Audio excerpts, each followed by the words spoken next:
Welcome to this week's episode of Campbell and Jones Meet the Monsters, the podcast where we chart the cinematic legacy of the classic monsters. I'm John Campbell. With me as always, Brendan Jones. John Campbell, I'm very tired. I watched this movie very late, but one thing that I'm very upset with you about is you misrepresented it. You did not tell me we were watching a Muppet movie.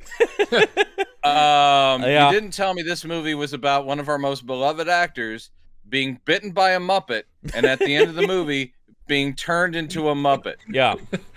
Animal! Essentially. Oh, hey, who's that on our I don't know. feed? Somebody just broke in. I can't believe this. No, we do. We have a guest with us this week, joining us for the first time on this show. It's actually kind of surprising it's taken this long to get him on. Our good pal Jerry Chrisman is with us. Everybody, it's wonderful to be here. Thank you for having me. I was worried you wouldn't say hello to the people because you're very aloof, Jerry. I am. He was a hard get. Do you have any idea how many stipulations he has in his writer about getting on the show? There's so much negotiation. The coffee was not the right temperature. Weirdly, what he requested was he didn't want us to cater. He just wanted a bunch of those pre-wrapped ham and cheese sandwiches you get at Plaid Pantry. Like a lot of, like a weird amount of them. A weird amount of them, but he did describe what geometric patterns he wanted them laid out in. He did. That was very specific, and he did berate an intern for being awful. And the whole eye contact thing. Oh yeah, no, that's all right. We're on Zoom, so we're all looking away. We're all looking off screen at him and just might turn my camera off. But anyway, it's good to have Jerry here because Jerry is we can't get rid of that guy. He's in all aspects of our lives, but finally he's here to talk about all of them. One of the greatest horror films. Well, it's interesting. Jerry texted me last night, I think, as you're watching the movie, he just goes, "Why Wolf? Why?" And the answer is, I don't know. I said we got to have Jerry on this season, and I thought, where would the most interesting conversation be? And it's somewhat randomly. I kind of picked Wolf, but because this is the third of these we've done, I feel like, and this is a fascinating era to me of these auteur-driven sort of Oscar bait monster movies. Yeah, I feel you. Like, for me, it wasn't a sarcastic question. But honestly, when you text me, I went, I don't have a particularly good. It was just kind of like, I just thought, I literally just went, that would be an interesting conversation. I felt like it. Well, I kind of wanted to do something that wasn't utter crap. No, and this isn't utter crap. I didn't like it particularly, but it's not. Sure. It's also interesting because, as I found out later, because, I didn't know why you chose Wolf for Jerry either, but then Jerry says, I've never seen it. And that's good too, because that's the fresh eyes. I saw it when it came out. I saw it in the theater. I never owned it on video, but I probably watched it a couple more times just on cable and passing here and there. I definitely, this was like an HBO movie for me. For sure. Yes, exactly. So, I'm familiar with it. Watching it last night, here's the early takeaway before we dive in. Okay. And it is, I will say this is all relative. Okay, it's relative to what John and I watch on a weekly basis. Right. This movie's pretty good. It has big problems. Yes, but mainly the director. Sorry, Mike Nichols, who I love dearly. We love you and I are on lockstep on this one, Brendan, because agree, huge Mike Nichols fan. Love the man. He was one of the greats, but weird, objectively bad choice for this material. The parts of this movie where it could have been a Mike Nichols movie, that feels comfortable. He hits it, and you're like, that's why you get Mike Nichols. These scenes in the publishing house and all these things, the scenes, but horror of any kind, suspense of any kind, you're like, this guy just doesn't have a feel for it. And I feel almost embarrassed. It's interesting because I was reading some of the reviews from the time, and they go, a reteaming of Nichols and Nicholson from Carnal Knowledge. I'm going, a movie that's nothing like this movie. So interesting this is their next team up. Yeah. I'm with you, Brendan, as far as before we dive in, same thing. Sure. The early takeaway. And I love this. Super excited. Prunella Scales. I know. I will say this, and you're right. I'm always happy to see her. She didn't get a lot to do in the movie. Nope. But one thing we just have to throw out at the very beginning before we get into it, really unbelievable cast. Incredible cast. Absolutely. Great cast. And everyone's great in it. That does a lot, I feel like, to engender me to this movie. to endear me to it. It is a legitimately incredibly stacked cast. I think so. I mean, we'll definitely get into it, but I think the concept is a fresh take. It's an original take. Yeah, I thought the script, because I was listening, that script crackles, man. Mm-hmm, I mean, there's some things I would trim a little bit, sure, but that script is very good, and you've got an amazing cast, and it all boils down to director who's a bad fit. Just a great director, but Nichols is not like that guy could direct anything, you know. He was No, he's not that guy. He gave you a very specific thing, and he was the best at it. He's a character drama guy. He's good character drama or character comedy. Exactly. And he's good. Well, that's what I was saying, but he's character drama guy who's good at inserting naturalistic comedy into, I mean, you know, The fucking Graduate's a masterpiece, and it's hilarious in a very low-key manner. But we're here to talk about this one. About Wolf, which is just... I mean, I will say it is one of those things where you go, like, Mike Nichols made a werewolf? Because I do think... in talking about these, because I do lump these together, and you always kind of give me a little pushback when I go, the Bram Stoker's Dracula, Mary Shelley's Frankenstein, and then Wolf being part of this run. Yeah, I mean, I understand why you lump them together. Same studio. And they are studio, big budget, aimed at the Oscars, aimed at critical acclaim, adaptations of the great monsters. But I will say that because the Wolfman does not have a literary source, because there's no blah blah blah's The Wolfman, so it's just here's another werewolf movie. So this is just, for me, a high-end werewolf movie, but I don't see it as the same, because you would expect that they would have done Gaston Leroux's Phantom of the Opera or something like that. H.G. Wells's The Invisible Man. I think they were planning to do those things. Oh, yeah, sure, I'm there. But I was where this kind of started for me in thinking of these is, and I've mentioned him before, so shout out to the great YouTube video essayist Patrick H. Willems. I rewatched his video last night that he had done a couple years ago about this run of movies as sort of the time when horror got prestige. And the initial idea was Coppola did pitch to the studio a trilogy of movies he would have directed that would have been Dracula, Frankenstein, and then a Wolfman equivalent. Now, we know that kind of fizzled out, and Branagh took over on Frankenstein, and then they end up... But the thing he was saying is, he goes, this is the one... and that put a big full stop. Well, and actually, there's a fourth one that actually puts the kill shot in it, which we don't do because we don't cover this monster, but that's Mary Riley, also made by the studio. Yeah, Mary Riley. Which is objectively the worst of those four from Sony. That movie is unwatchable. Still, I mean, the book was very successful. Yeah. And the concept is actually very clever. It's like, well, let's tell the Jekyll and Hyde story from the viewpoint of someone who wasn't the doctor or any of those people. We're not here to talk about that, but Willems does nail the problem with that movie is then we don't see any of the interesting Mr. Hyde stuff in the movie. Yeah, so there is precedent. We were saying horror for Mike Nichols. There is precedent. His first movie was Who's Afraid of Virginia Woolf. So, another Wolf. This is the lesser-known sequel to Who's Afraid of Virginia Woolf. But Edward Albee's Wolf. The thing I was bringing up about that is Willems does say, and I agree with, this is the one that really is kind of forgotten of, people remember, the one that's best remembered is Bram Stoker's Dracula. People do remember the Branagh Frankenstein if they still remember it as, oh, that one didn't quite work. This one kind of lost to time, and he takes the opinion that I do, where he goes, kind of unfair. This is not one to be written off. There's stuff in here that's good, but that is true. It does kind of go like, this movie is exactly, the problem is it's exactly what happens if I go, Mike Nichols made a werewolf movie. That's a weird fit. And then you see it and you go, yeah, that is a weird fit. Yeah. Although Nicholson as a werewolf, that sounds amazing. Yeah. What a great choice. What a perfect movie star to become a wolf.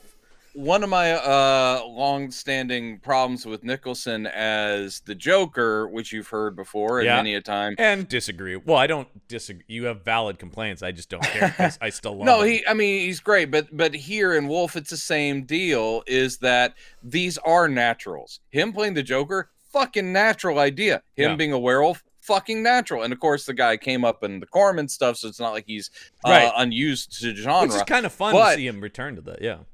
But I will say, he hits all these things when he's in his 50s. I'm like, I love Jack Nicholson, and he looks great here. In this case, his age is part of the plot. So I was about to say that my normal response of like, this would have been great 20 years earlier, but this whole thing, which is the clever conceit of using lycanthropy as like an analog stand-in for masculinity and virility, and you're like, right, he's getting his mojo back because he got bitten by a wolf. Yep. It works. Mm-hmm. It works very well, especially because it is played off against, here's the younger guy, and it's about you have to regain your alpha status. Yeah. And I think that even though the movie's maybe longer than it needs to be, it could be trimmed. I didn't find it boring, but it is a little long. It's long. I was sitting there going, I almost we said could it's have long used in the tooth, which yeah, it's long in the fang. Yeah, long in the fang. I think that it could have given us a little bit at the beginning so we see more of the dichotomy. Yeah. Because we get to see him bitten right at the beginning. Yeah. And therefore, we don't really see, not that he was supposed to be a nebbish, but he was supposed to have been He's milquetoast, though, right? I mean, he was supposed to be kind of milquetoasty and sort of a doormat guy. Which is a weird... Then, of course, he's like, I'm exerting myself now. I'm feeling great. And they're like, I'm not taking no shit from nobody. You're like, well, that's the Jack we expect. Yeah. I would love to see nebbish Jack a little bit before he gets bitten by the What I was thinking about, because I was going, milquetoast is kind of not a natural fit for Nicholson. But then I was thinking, I love the movie about Schmidt, which is him as milquetoasty, and he's fucking great. Because Nicholson, I mean, it's one of those things where it's like, do we even need to say one of the greatest actors of all time, man? Like, I love that guy. Even when he was in bad stuff, he was interesting. He's one of those guys. You guys know a lot about monster movies. That's pretty cool. We know a thing or two about a thing or two, yeah. We know a thing or two about a thing that gets us nowhere. But this I think this is a good movie that had potential to be a great movie. This could have been like an all-timer of a werewolf movie. I don't think it's very good, but it's not. There's a lot of good about it, and one of the things I like about it is it is a horror film, or it's trying to be. It's not a slasher. It's not a blood and guts and just. To tell you the very end, it could have used some of that. And I'm not I'm not one of the gorehound types that John is. He is a card carrying member. But are you really, John? Yeah. Is that true? Gorehound Local 4205. No. But in this case, one of the things that Nichols misfires on, and art directors too, and makeup artists, is the idea that, I mean, I like the slow progression. I don't mind a slow burn werewolf story. That's actually pretty fascinating because he's literally transforming into a wolf over time. But the whole thing of making it, they're still in Florsheim shoes running through the woods, and their clothes don't get that torn up. And when there is a brutal takedown of a deer, it's just Nicholson hugging a prop deer to his. I'm like, maybe a little which we got in the Wolfman later, the Johnston movie, where they're like, let's not forget how fucking more than Frankenstein's creature, more than Dracula, the Wolfman, and I bring this up all the time, that is a creature that tears people apart. So this seems very dainty for a Wolfman. It would have worked a lot better if he it would have put some of that shock in. It would have put some of that tension this movie's missing. It's interesting. No, I'm saying it would have been a lot better if instead of Florsheim, Rockports would have been. Rockports, yes. But a much scarier shoe. They're getting wolfish and they're leaping, and that is, some wire work. It all looks pretty good. Yeah. But they are guys in business shirts and slacks with leather shoes on, Italian shoes, and I'm like, that's not landing the way you guys think it is. If it's about a degeneration into the primal, into a beast form, there is that scene very much at the end when he runs away and he pulls his shirt off, and it's from a distance, but so you can't see, but he's losing all the trappings of humanity. Maybe a little bit more of that when he's killing people in Central Park or wherever. They let Spader be a little bit more vicious. We get a little bit more visceral with his kills, which is but he gets the most vicious dialogue. Dude, Jesus Christ. I mean, here's the thing I was gonna say, I love Nicholson, I love Pfeiffer, but I am a Spader super fan. I love He's a conglomerate of every person I disliked in high school. He really well, is. And that's why he got cast as that all the time. I will say he was he is the uber John Hughes bad guy. Yeah, I he mean, is Pretty the in Pink, rich, man. Yeah, handsome, erudite asshole, the absolute sociopath.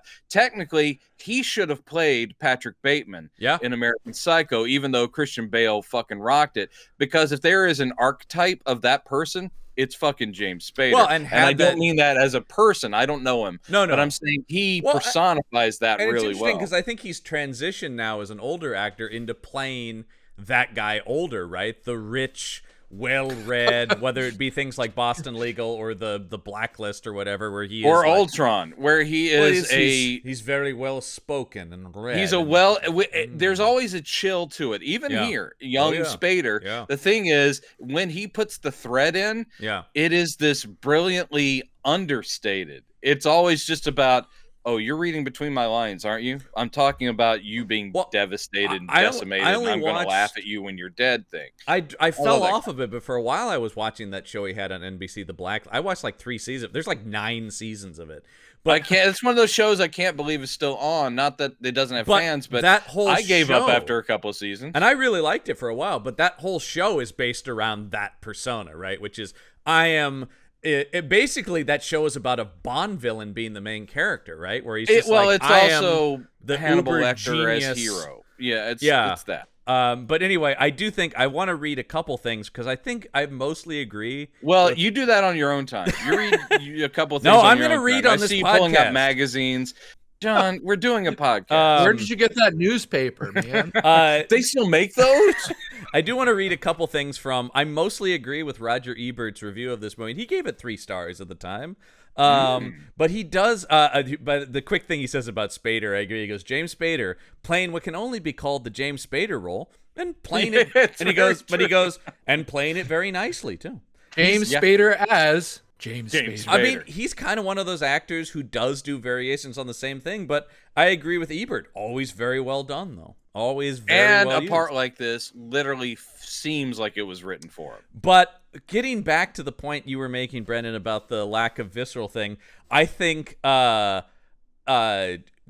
hits the nail on the head here with this, where he says, Wolf is both more and less than a traditional werewolf movie. Less because it doesn't provide the frankly vulgar thrills and excesses some audience members are going to hope for, and more because Nicholson and his director are halfway serious about exploring what might happen if a New York book editor did become a werewolf. And I think he's right in there's something in that ratio that doesn't quite work. In how they have here, it needs to be a little bit balanced. I agree it's about the ratio, because if you had pulled back some of a little bit of the this is such a Mike Nichols thing, it's the 1%ers of Manhattan kind of world. I think it's important for this story, but Definitely. If you really want to play up the dichotomy, that's where if you took the same script and you handed it to, I don't want to just say because he did American Werewolf in London, but John Landis, who always does a balance well. He does. If you gave it to someone like that, the thing you'd kind of want to see, it's not enough that he grows some hair on the side of his face and he growls. And he sniffs the air a lot. But seeing Jack Nicholson as a werewolf literally tearing people apart, that's one of the dichotomies in American Werewolf in London, but doesn't shy from the gore. It's like saying you're rooting for this guy because he's lovable, you like him, he just fell in love with this awesome British nurse, and you're pulling for him, he's our hero. But you are also seeing your hero pulling out intestines and shit. And talk about something where if you have a scene of them all at some fancy restaurant and they're all very rich and having a wonderful night, and you follow that up with minutes later in Central Park, the guy literally gouging someone's, face off and then biting through their neck, that would be a startling awesome werewolf film. And instead this really does get the ratio wrong, and it soft pedals what should be the thing that we're not used to. It's like we're used to all this, all these pretty people walking around, we're not used to the other thing. I have a question for both of you. No, were you good night everybody. We specifically said no questions, Jerry. No no questions. Were you ever scared in this movie? No, but honestly, to be fair, we've always talked about we're kind of broken. But no, well, I mean, there doesn't even is a feel thing, like a moment where you should be. Even if I'm pretty immune to horror movies. I can still know when a movie is being scary, right? Like, right. And it doesn't I feel like the movie's respond to a trying thrill to be or something that's a surprise. Yeah. But as far as being scared, I haven't been scared by a movie in a long time. Not really. I mean, not on any kind not since I was a kid. No, I can be. Really. A movie can startle me because a jump scare is just loud sound suddenly. But that's more like I don't look at that as scary, right? It's Aliens is one of the last times in a theater where a jump scare I actually moved in my seat. Yeah, like, whoa. I think at this point you build like calluses to it, so now I'm more like, because I was terrified, absolutely terrified. You were not, Jerry. Okay, no, I know what you mean. I was terrified. Although, will he lose his job? Why is his wife cheating on him? I will say once again back to I do think Spader is effectively creepy. When he gets to the wolf. Now, that's not scary, but I do think he is like, ooh, God, this guy. No, yeah, absolutely. So I do think, and like I said, like they gave him dialogue that he could really upset you with. And he just, being the actor he is, just devoured that dialogue, man. He just, nicely done. He sunk his teeth into it, right? He really is. He knows what it is, and this does have an uncredited rewrite by Elaine May, of course, Mike Nichols' comedy partner for years. Do you think Elaine May wrote in the line about "I'm gonna fuck you to death"? Do you think that was maybe probably Elaine May's contribution? That sounds like her, having seen her work. By the way, she's talking about directing another movie, which I say yes, please. I would love that. She's the best. She's a unique one. I'm not saying I love everything that woman's done. You didn't love Ishtar. You love Ishtar. I know it. No, I love the first 30 minutes of Ishtar. It's one of the funniest things I've ever seen. The second they get to Ishtar, that movie goes kind of belly up for me. But I don't think that movie was bad enough that it should have stopped her from directing anything afterwards. No, certainly. Yeah, I mean, talk about early cancel culture. People just going, this woman director, she wants Dunes. Yeah. Then she doesn't want Dunes. And that costs money. Look at the budget on this stupid comedy. It's crazy. That was some bullshit. Because I love A New Leaf. I love The Heartbreak Kid. She's great. Anyway, I will say Nicholson's choice on this, according to the research I did. They asked, he had director approval. He says, I want Mike to do this. And I know he likes him, but it is kind of like, now what's interesting is the studio first approached Kubrick. Which would have been, and Kubrick apparently had no interest, but imagining that movie, this would have been fascinating. And I don't think it would have been Nicholson, because those two famously had trouble on The Shining, of course. Wow.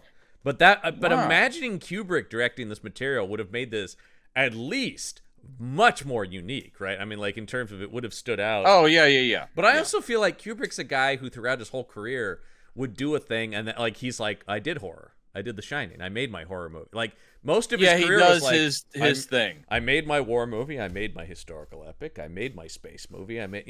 He always seemed like a guy who was on to the next thing. Well, this is going to be an extremely self-serving and pointless connective to that. Okay. It's similar to my fan fiction. I'm sorry.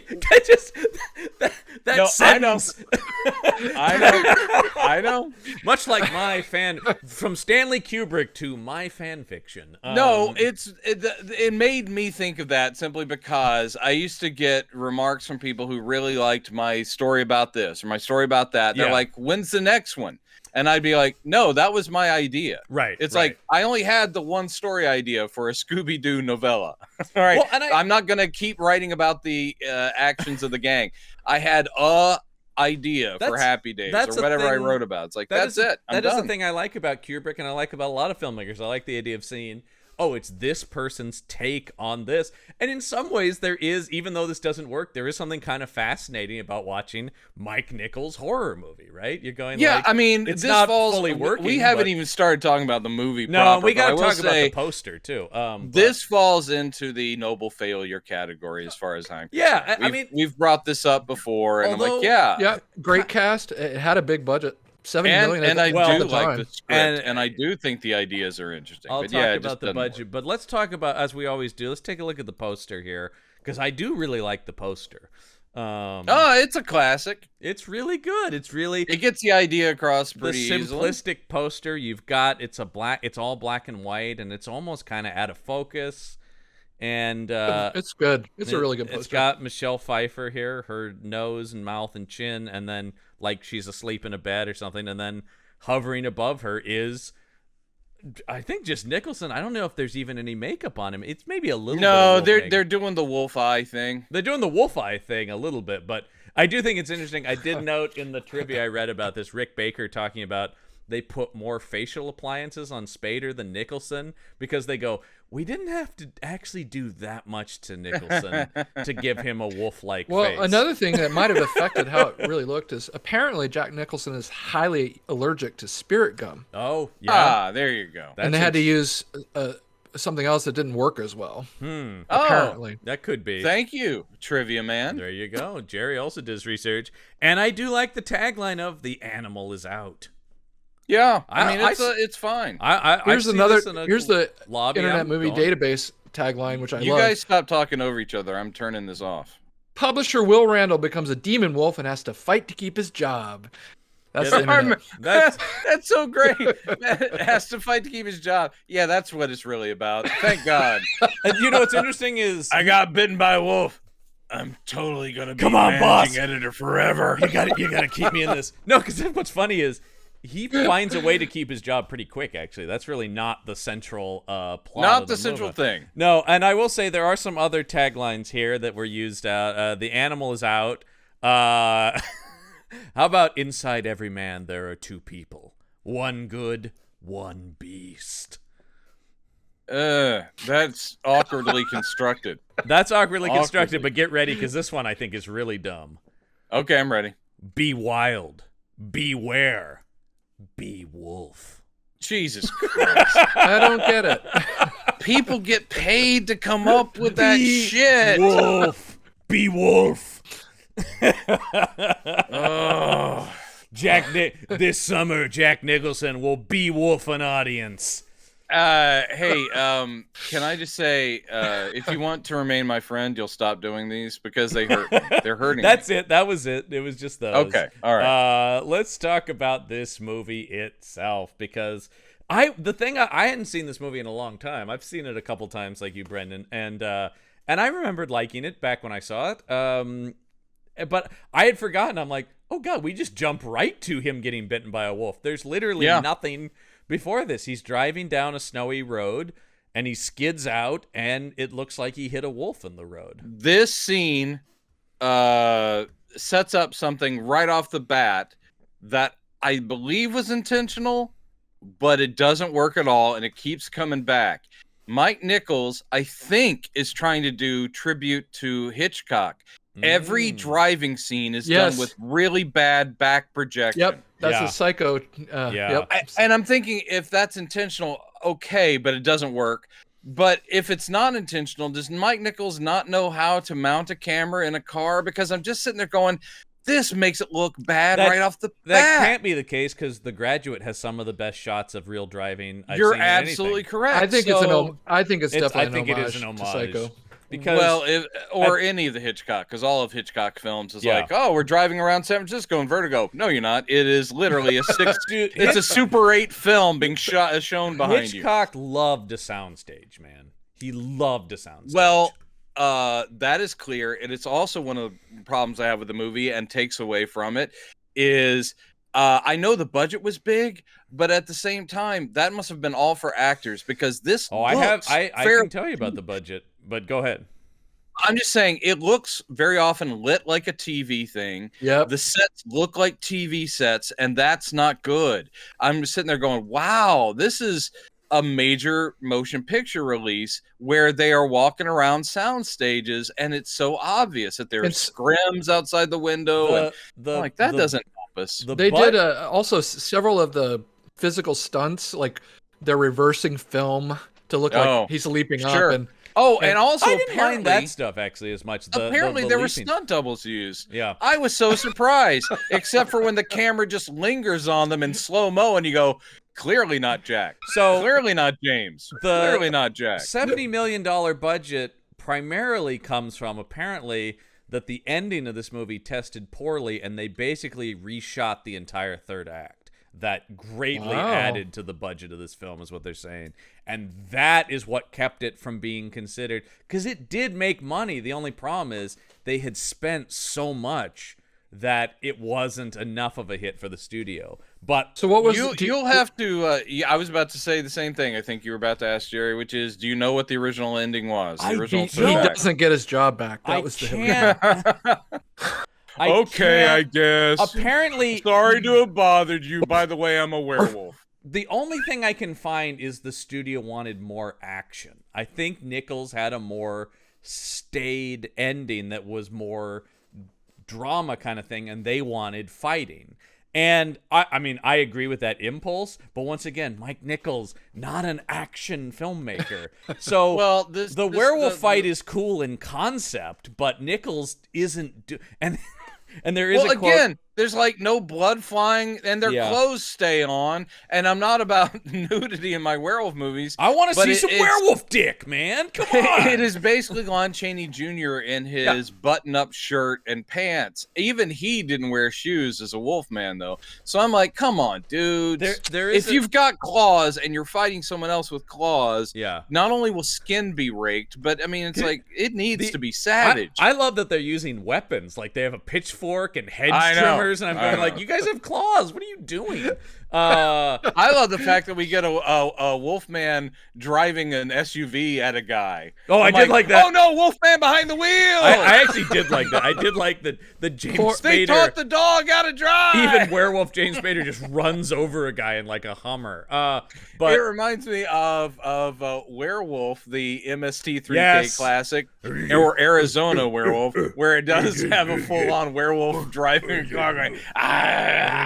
That is absolutely fascinating. That's fascinating.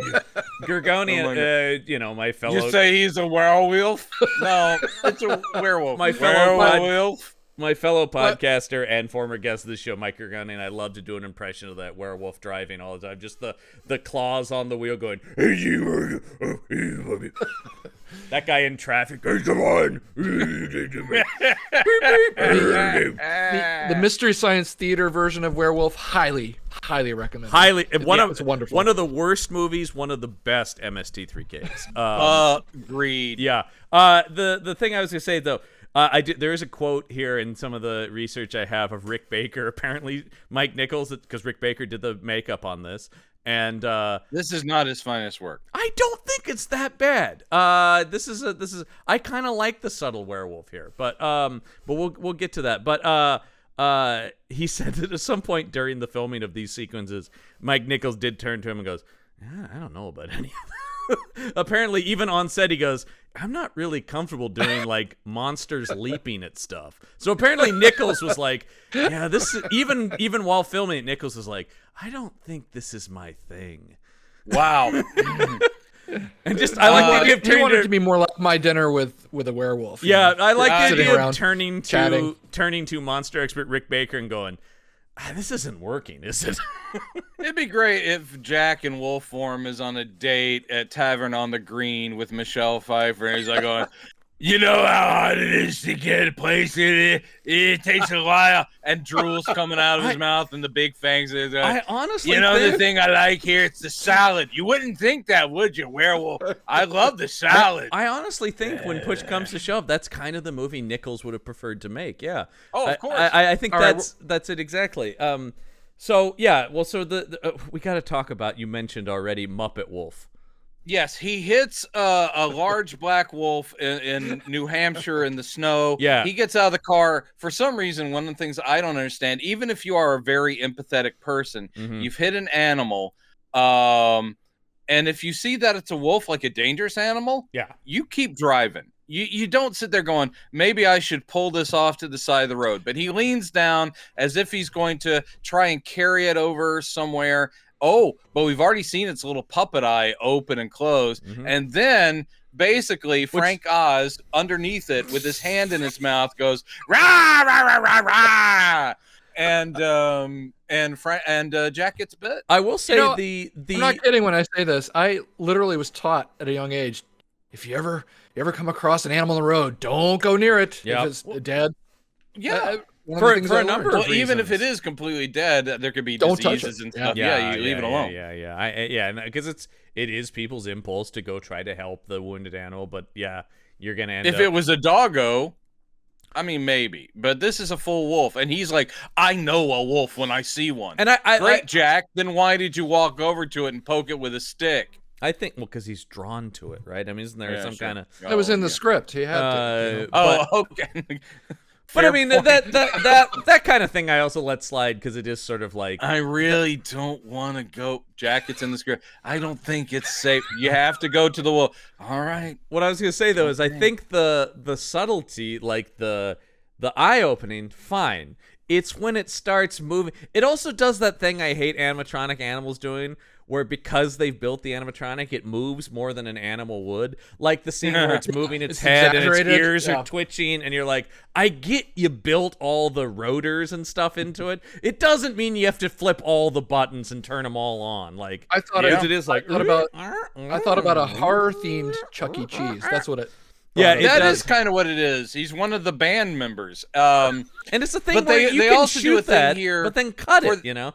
For the actual bite, they do the quick cut in of an actual dog that's like they've got like black shaggy fur. For the actual bite, there's a dog that's clearly biting a stunt person on the arm. Right. And then they cut back to, nope, just a puppet. And then the puppet dog gets up and joins, guess what? Other puppet wolves in the woods watching like he will be one of us. You got to watch out for those packs of puppet wolves, man. They'll get you. Yeah. Oh, my God. My grandmother used to tell me, don't trust a pack of puppet wolves. So he's been bit, and then he wakes up with his wife, which, welcome back to the podcast, Kate Nelligan. We haven't seen her since Dracula. 1979. Yeah. Actually, I do really like this transition where you have the wolf and the sound of the growling, and then it's him gargling at the sink. That's clever. Well, that's the kind of stuff. That's the kind of stuff where I go, there you go. That's Nichols. Nichols is a good filmmaker, so there are just general film things in it that are good. It's mostly some shots that are quite lovely, but they're just not the shots of terror or mystery. Yeah, and they use the Bradbury building from Blade Runner. Yeah. As the office. Yeah. Which is really that building cool. Is so that's amazing. one of the scenes I really like is when he's using. It's very superhero-y actually. When he's discovering using his heightened senses. His heightened senses have kicked in pretty instantaneously. And I thought that stuff is. I think the whole beginning of the movie is pretty solid when he's first realizing he's a wolf. And it's interesting reading a lot of the reviews at the time. They all go like, well, then the movie just descends into horror tropes and it's dumb. I'm like, no, that's not the problem. That is classic. The problem is the horror tropes were not handled well. That's it. But it reads like snooty critics going, I was enjoying this drama until a werewolf bit someone's throat. And you're how dare they put a werewolf in my werewolf movie? Well, that's what a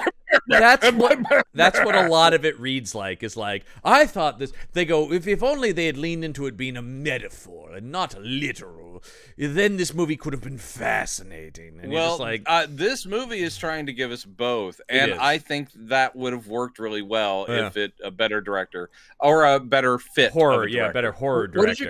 What did you guys think of the pacing overall? I thought I agree with Brendan. It's a little long, but I was never bored. I was during the movie actually looking at each scene.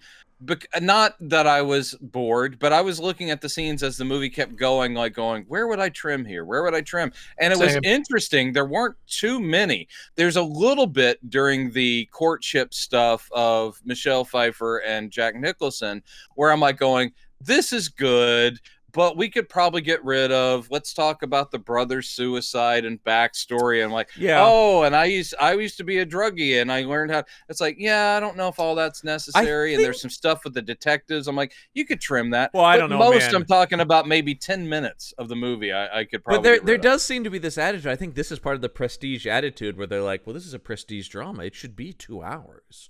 Yeah, like there's sort of that idea. I will Whereas say, a horror director, a Landis would go, let's get 20 minutes out of this thing and get it moving, See, overall, I felt, the pacing, I thought that scene especially was really slow. I was like, come on. I wasn't bored, but I was like, come on. I think the writing is pretty good for the most part. That's the thing, is that the writing's pretty good. So I kept thinking, not that all this stuff is precious, but I was like going, I don't mind them building out these characters. And again, look at the actors we have on screen. Nicholson, I need to say this too. We're not there yet, but I'm just jumping ahead because that's what I'm doing. Yep. This movie, because I haven't seen one of hers in a long time, just haven't watched it. I'm sitting there going, 1994 Michelle Pfeiffer. Like when she first shows up, I was like, holy fuck, I forgot how unbelievably gorgeous you are. She is so beautiful. I was just like, bah. And I'm sorry, I know how that sounds to our audience. She's also, of course, she rocks this part. Yeah, she's so good in it. Yep. And you can tell, again, she's paired with actors that are worth her time. Well, so when she's reacting off of people, including Christopher Plummer and including Jack Nicholson, and you're just going like, Jesus Christ, look at this woman. Look how talented and unbelievable beautiful. That was my favorite performance, was Christopher Plummer, actually. Oh, he's great. He's always great. Here's the thing about this movie. We're talking about the cast is great. What I love is even tiny roles are good appeal. Oh, the guy who works with him on the publishing house is David Hyde Pierce. It's I know, and he's just I don't in a couple even know scenes. who the woman who played his secretary is. She's great. Yeah, it's amazing. And we mentioned Kate Nelligan as his wife, who's only in a couple scenes, and she's really good. And you go like, oh, he needs to go to the doctor in 2 scenes. Oh, it's Ron Rifkin. It's just like you're going like, that's what I love. Is bastard that I know him with, but it's Ron Rifkin. And then you go, oh, it's a police detective. It's Richard Jenkins, who is somehow the same age in 1994 he is now. It's incredible, isn't it? He looks the same. How is he decades? How is he 55? He's only like a few years away from doing like Ben Stiller. Come on, what am I? Ben Stiller. Yeah, he did Ben Stiller. Wow. He did Ben Stiller. No, what's Flirting with Disaster? Oh yes, yeah. Where he fucking rules in that movie, by the way. Yeah, that's 96. So yeah, exactly. I mean, so anyway, Richard I was Jenkins. Happy to see him, I mean, obviously, these are a lot of my favorite character actors are in this movie, and then you get fun stuff like, oh, 2 cops arrest him. One of them's Ross. There's David Schwimmer. Well. For a bit, I was sitting there going, "How you doing?" Yeah. I know. I was like, "Oh God, I so want this to be canonical that Ross Geller was briefly with the NYPD." Or you get. I switched over to being an anthropologist because I had this bad thing with a guy at the zoo. I don't know. It's just after that, it wasn't as fun to be a cop anymore. It was pretty weird. But I know. In my impression, Ross is always going through puberty. I don't know about that, Monica. Or you get a party guest, and it's the first screen appearance of Allison Janney. Allison Janney. This is her first movie role, and I know. She's got presence. She's got presence already, and she gets to deliver dialogue to, Jack Nicholson. Mm-hmm. I kept thinking when I'm watching those scenes with people who are coming up, and David Hyde Pierce, of course, had already done lots of stage I think stuff. He's already in He Frasier was no at this point. Newbie. Oh yeah, I guess Frasier would have already just started. This would have been like between season 1 and 2 of Frasier. But what I like in this movie is watching people that aren't quite there yet, that aren't the huge stars, in scenes with Jack Nicholson, because you can tell every single one of them is like, oh my God, I'm in a scene with Jack Nicholson. Well, I do. It's like, play it cool. Just play it cool. Just do your scene. One of my favorite stories that I got in the looking at the background here about the movie was when Michelle Pfeiffer wanted to do the movie. Mike Nichols goes, don't worry, we're going to rewrite the whole thing. You're not just going to be a damsel in distress. She goes, no, that's fine. I just want to work with you and Jack. And I think it is. I don't think they actually rewrote the character a lot. I think she just brings a strength to it that makes her not feel like just a damsel in distress. She's we can't state it enough. I mean, she's great. There are several times when I'm going, dude, this is the same energy she had as Catwoman. There are times in the movie where she brings that same strength and don't fuck around with me. Here she knows how to use a whip for real. I know. She learned. I love that she recently confirmed in an interview. Oh yeah, I've still got the Catwoman whip. I'm like, yeah, nice, good. I will say that in this movie, because later in the movie, like in that reshot ending, she's all made up and stuff. Weirdly, it was those first scenes where she's just sort of shot in natural light, and she's not all eyelinered like she was as Catwoman and all this. And she's wearing like a jacket, holy God, and what a jeans. natural beauty. Yeah, she's wearing like a jacket and jeans. She's not even like styled up or anything like that. No. And Nichols is basically, I mean, that's him just like going, no, let's just. And it works, man. Her and Nicholson. Like, oh, there you go. Her and Nicholson work, even though he's a lot older and a fat guy. And well, here he actually is thinner here than he is the Joker, which actually pisses me off because I think they had told him pisses me off. I want a skinny Joker, but I don't mind fat Joker in that movie because it's. Nicholson. I think they literally probably said it's like, Jack, for this one, your character is going to be transforming through the whole movie, but you have to start at a base level of fitness because if you are tubby and jumping on, trees and shit. Whenever he's Nicholson, like, all right, I'll go on a diet. Whenever Nicholson is sexy in a movie, it's always weird to me because he's just objectively not. Like, I mean, I just think it's interesting. And I love the way he played it up in Witches of Eastwick. Like, well, yeah, like Witches of Eastwick, which of course is also he and Pfeiffer also in that. And I do like that movie a lot. But we don't do witch movies. I haven't watched it in years. We don't do witch movies on here. We should, maybe that's a mini series at some point. Well, that's a Satan movie. Well, so that could be folded in with. We have talked about doing. We have talked about doing Campbell and Jones Meet the Devil at some point too. And once again, you talk about perfect casting. Who's the devil? Jack Nicholson. Makes sense. Wait, we need to do that because I want to talk about Devil's Advocate so bad. Oh, good Lord. I feel like we may disagree on that because I kind of love Devil's Advocate. Anyway, let's not get into that. So yeah, everybody's nervous about this takeover. Christopher Plummer is this big rich guy who's taking over the publishing house that Jack Nicholson is the chief editor of.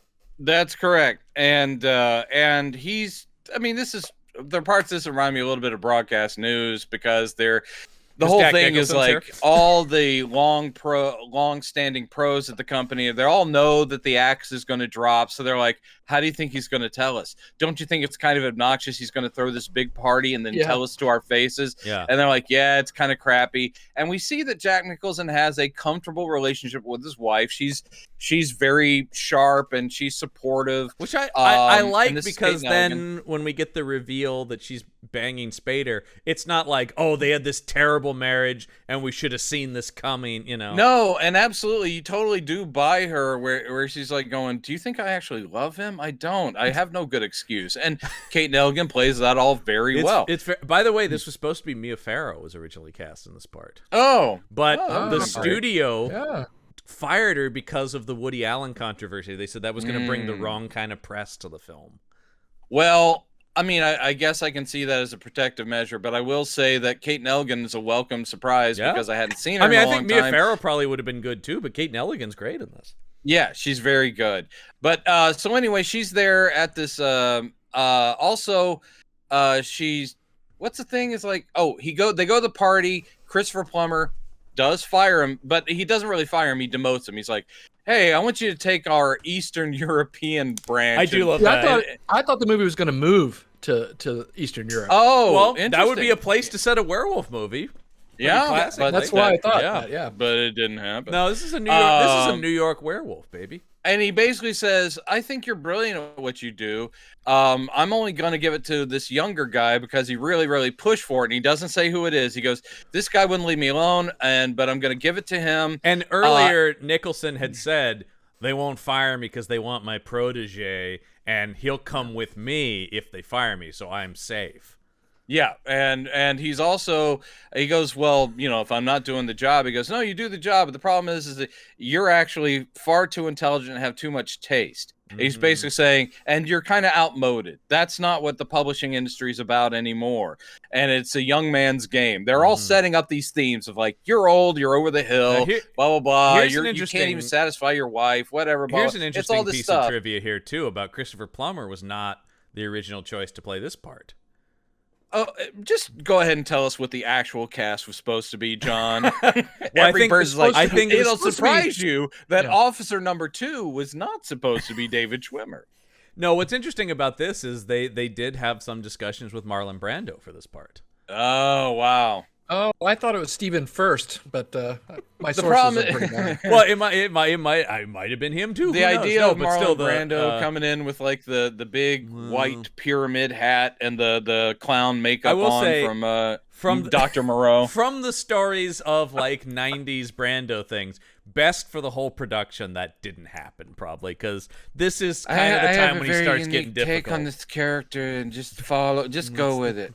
Yeah. That'll be $20 million. Marlon. That'll be $20 million. Well, that's the thing. It would have been. Yeah. And talking about Frank Oz, boy, hear any of those stories of that movie, The Score, where Marlon Brando just berated Frank Oz like nobody's business. Wow. Have you not heard about? Oh yeah, kept calling him. I'm not gonna take advice from fucking Miss Piggy. Wow. It's so much so it's a decent, pretty good movie actually. I like The Score. Heist movie. Yeah. I like that movie, but apparently De Niro at a certain point, Oz goes, I can't work with him. Bob, you're gonna have to direct the scenes he's in, and so he had De Niro direct the scenes Brando's in, because he goes, literally, he won't even talk to me, because he just go, and which is so sad for a lot of reasons, but also Frank Oz, an accomplished director, as aside from being a puppeteer. My God, he directed a bunch of movies up to that point. That's crazy disrespect. It's crazy disrespect. Fucking Fozzie Bear's gonna tell me how to act. Yeah, right. And I would be like, waka, whatever, waka, waka. Whatever you want, Fozzie. So Frank back Oz on is a track. legend. Frank Oz so in a different werewolf movie. Right. In this case, though, apparently he got demoted. The wife asked him about it, and he's like, yeah. And also, we did I think we skipped over the scene where he sees his doctor for the first time immediately after the bite, and he's like going, so you don't have rabies, you're clear. He goes, I wouldn't worry about the dog bite. He goes, it was a wolf. He goes, yeah, a wolf in New Hampshire, sure. He's like, no, I know a wolf. I think it's Vermont actually. Vermont, yeah, whatever. But that's everyone's react, because everyone through the movie keeps going, a wolf in Vermont? Yeah, I don't buy that. He's like, trust me, I know what's going on. He's like, well, you're healthy, you're fine. And so I do love the Nicholson line of, I know a wolf when I see one. Yeah. So at that point they go, okay, now he's at home and he's now dejected, obviously. And he's the next morning the alarm goes off and he's like, hey, wait, give me 30 more minutes, wake me up at 7:30. And the wife goes, okay. And then Kate Nelligan comes back from work, and he's like, he says, it's 7:20. I said, wake me up at 7:30. She goes, it's 7:20 at night. You slept the entire day. And she goes, are you sick? How do you feel? And he gets up and goes, actually, I feel great. I thought about him sleeping for 20 hours. All I thought about was like, didn't he get up to pee? I mean, I really thought that. No, he did not. My thought when I watched it was, God, if only. Yeah, then I went out to the park and was basically with bacon in my hand, baiting wolves. Come here, buddy. One bit. Come here. I just need to sleep. One time in my life, I actually slept for 18 hours. Wow. I think the longest was 14 once for me, and that was a long time ago. Yeah, that might maybe at 12 or something, 12, 13 for me. But yeah, never 20. That is wild. That's what they call a coma. But anyway, so you've been asleep. It's 7:20, 3 days from when you went to sleep. Yeah. What? And but he is more relaxed than he's ever been in his life after that. When Jack is up and saying he feels good, they're slowly doing this, by the way, of course, across the movie. And I will fairly say, effectively. Great restraint not to play, I feel good. Oh shit! No needle drops in this movie. Not a one. No. But Landis would have had needle drops. Landis would have. But basically, over the course of the movie, they start filling his hair in subtly. Yep. They start darkening it. By the way, the later makeups are the ones I don't like. This stuff where it's real subtle, I'm like, yeah, this is great. This is great. Where he was bitten under the bandage, we see that the patch where he was bitten of his hand is all hairy. Yeah. He starts trimming the long hair off that and keeps his hand bandaged for the rest of the movie. Yeah, it's pretty good. That's good stuff. And he goes to work feeling cocky, and this is where he finds out that his protege, James Spader, who had been at the party saying, you tell me what you want me to do. I'm with you all the way. And then he finds out that James Spader was given the job, and he's not even surprised. He goes in, he goes, yeah, you apparently you got the job. He goes, what? I didn't even know that. This is the first, he called me saying that might happen, but I didn't ask for it. He goes, stop lying. Yeah. He's basically going, you were pestering that guy and telling him I was all washed up. I do like the idea. It's like, listen up, you're James Spader. I know you're nefarious in some capacity, pal. It's basically that. Yeah. But James Spader does do the, what? Me? He does I that love stuff that. really well. By the way, no, James, you tell me what you want me to do. James do you want me Spader, to quit right now? Because I'll quit. His character's name is Stuart Swinton. What a great yuppie douchebag name. Yeah, it is. Stuart Swinton. And yeah, this is prime, handsome, besuited Spader, erudite. Because I do like that. One of the things that I will say was a very smart note from Nichols is the original script, they were lawyers, and Nichols was the one who made them book editors, and that is more because lawyers are very obvious, the cutthroat nature of it. That's I true, do like very obvious. that even still, this is cutthroat book editors. These guys are still hoity-toity nerds. Mm-hmm. That's what I like about this. There's actually some truth to how ruthless the publishing industry was at that time. I just think that actually still is, but I like that Nichols was the one who goes like, no, there's a million movies about lawyers backstabbing each other and stuff like that, and he goes, let's do something a little bit more interesting. And book editors, and it kind of doesn't matter what it is, right?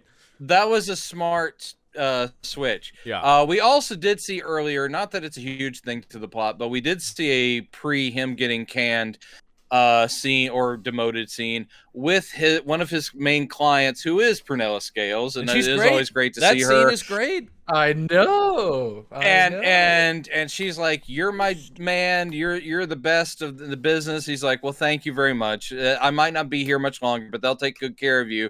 And she's like, "I'm not sure. I'll still stick around if they get rid of you." And then, of course, James Spader is in the office, and he really blows smoke up that that writer's skirts. Mm-hmm. And then when she leaves, Nicholson turns around and goes, "You are a masterful ass kisser." Mm-hmm. I mean, and it's just a great sort of like, this is that character. That's the only scene we get where we see the mentor-protege relationship they kind of have, where there is something to like, oh, you're good, Spader. Like yeah. It's like, wow. So anyway, that's just all that. Spader has clearly undermined and undercut and promoted himself. And so that's bad enough. But Jack is, or I guess, what's his name? What's his character name? Will Randall. Will. Yeah. Will Randall is distracted by, I know that's bad, but I'm feeling good and I'm feeling different. And he also has an encounter with a guy when he gets off the elevator in the publishing house, and he's like going, "Hey, maybe you shouldn't drink vodka before work." Oh, it's tequila. Yeah, I like that. I really do. And the guy's like going, "What?" And he goes, "Yeah, man, I can totally smell it over you. I can smell it all over you." And then when he realizes that, oh my God, I'm going through changes, he goes out into the central stairwell. It is a good scene, and it is very much like Superman hovering above Earth, listening to all the people who need help. But he goes to the stairwell, the central area, and he just starts listening and realizes he can hear from all over the building. And he also hears that same guy on the phone with someone else going, and he said, "You shouldn't drink vodka before work." He goes, "I put a drop of vodka in my coffee." And he goes, "How the hell does he smell that?" And then the scene later where he's like, "A drop of vodka. You didn't even have any coffee."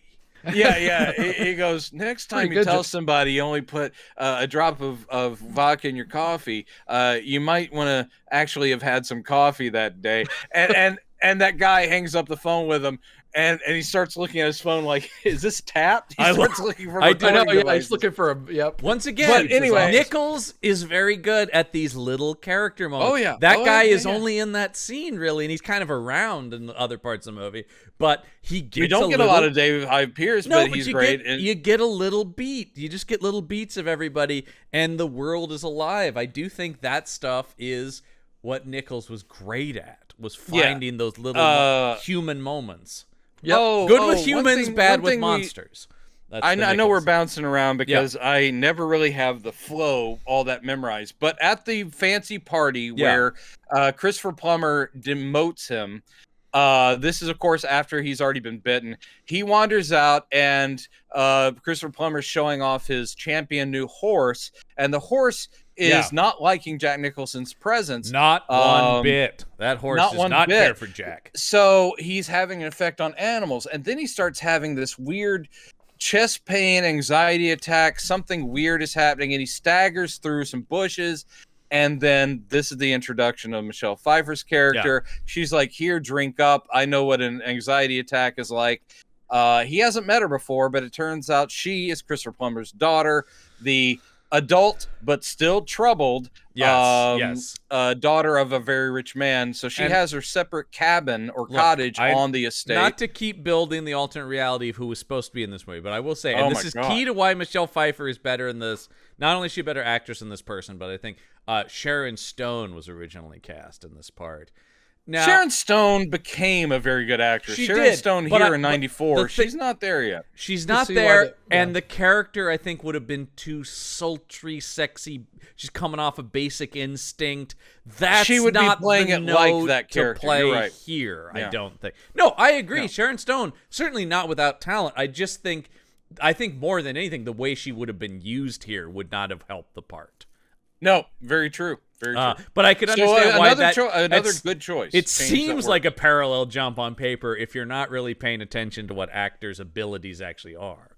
Because you're like, oh, another hot blonde. Yeah, but you're like, well, Michelle Pfeiffer's a very different all we need is a hot blonde, right? But that seems like a studio note, right? Sharon Stone says no, Michelle Pfeiffer's next, right? And you go like, which is also crazy now, of course, with their careers where they are. But because now it's like Michelle Pfeiffer's in the fucking Marvel movies, and I don't know what Sharon Stone's doing. She's the original Wasp. That's all I need. That's all I need in my life. It's true. That's all he needs. Michelle Pfeiffer's Janet Van Dyne is just like, done. I'm done. That's it. I know. My life is complete now. I hope they make some reference in this next Ant-Man movie to her having a talent for fashion. I need that in my life. Hey, Marvel, I need this. I need this. Just mention that she designed the outfits or something. She and Nicholson have a good chemistry. Once again, despite the fact in a million years I would never think Michelle Pfeiffer would get with Nicholson, but the characters even kind of like that. There is this weird, I mean, the whole thing is this breaking down of her guard, right? Yeah, I mean, it's one thing. It's not an immediate attraction. She assumes that's what he's going for. Yeah, and I do like that his character here at the beginning, when she's like, "Oh, look, you're gonna," because he stumbles, and this is very much like a manga or anime. He stumbles, and his hands end up on her chest, and she's like, "Are you making a play? Because that's terrible." Yeah. And he goes, "You're completely safe from me." He goes, I'm happily married. And she's like, yeah, but I like the way he actually sells it. Like, no, I'm an older gentleman who's happily married. I'm not after you at all. Hey, Mike, what if I grabbed her tits in this scene? No, it doesn't have and it is a nice way to introduce that Will is a good guy.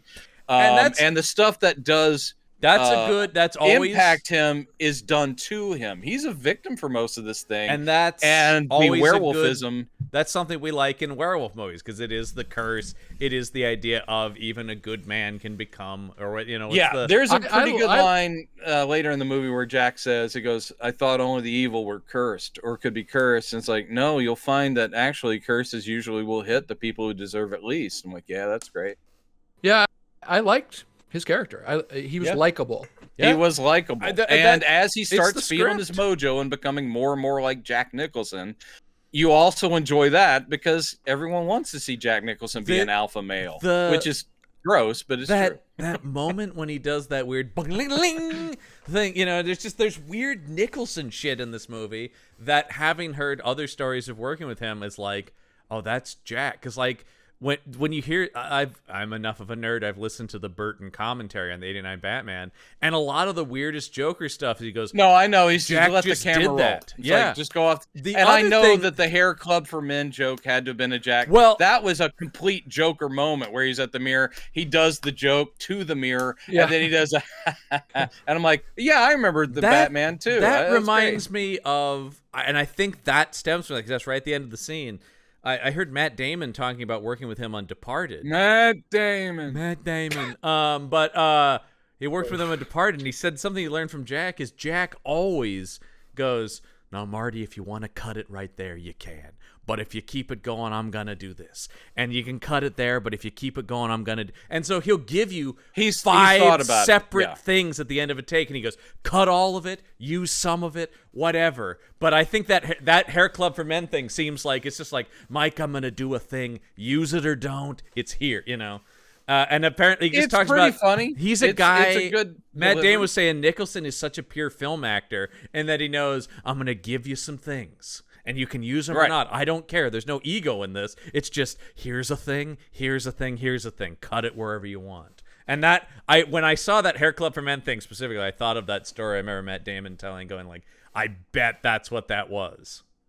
So, yes. I guarantee. And it's very Nicholson. It is Joker, but it's very Nicholson Joker, because it's very just that, not only am I the founder of the Hair Club, I'm also a client, you know? Yeah. John, your impression's pretty good, I gotta say. Well, except for you're doing something weird there. You're mixing it with somebody else, and I'm trying to peg it. But hey, man, you're trying for a Nicholson. He's not in my repertoire. I'm actually kind of crafting it live on this show a little bit. You're hearing it here first, ladies and gentlemen. When I tried, I end up sounding like Snagglepuss. So I don't do it. But there are different levels, right? To Murgatroyd. Exit stage left. Nick, because that's the fun Nicholson. But then you can get down into the creepy Nicholson, right? The thing where he's like, yeah, that's right, Jack, kind of thing. Right? Yeah. Well, he does give us a lot of what we were expecting from him. But it is interesting that Nicholson is the put-upon werewolf, because Nicholson is usually a guy with some edge, some darkness about him. Right. You know, he would have been the Spader part a couple of decades back in the day. This. It's very true. He has that, and now it's Spader with that danger about him, you know? So in this case, as he keeps going on... it's basically the scenes are bouncing back and forth between, as his mojo rises, to borrow something from Jim Morrison, as he's becoming more of a werewolf. Good instinct not to drop that needle drop as well. Yeah, he's becoming incredibly confident. He is.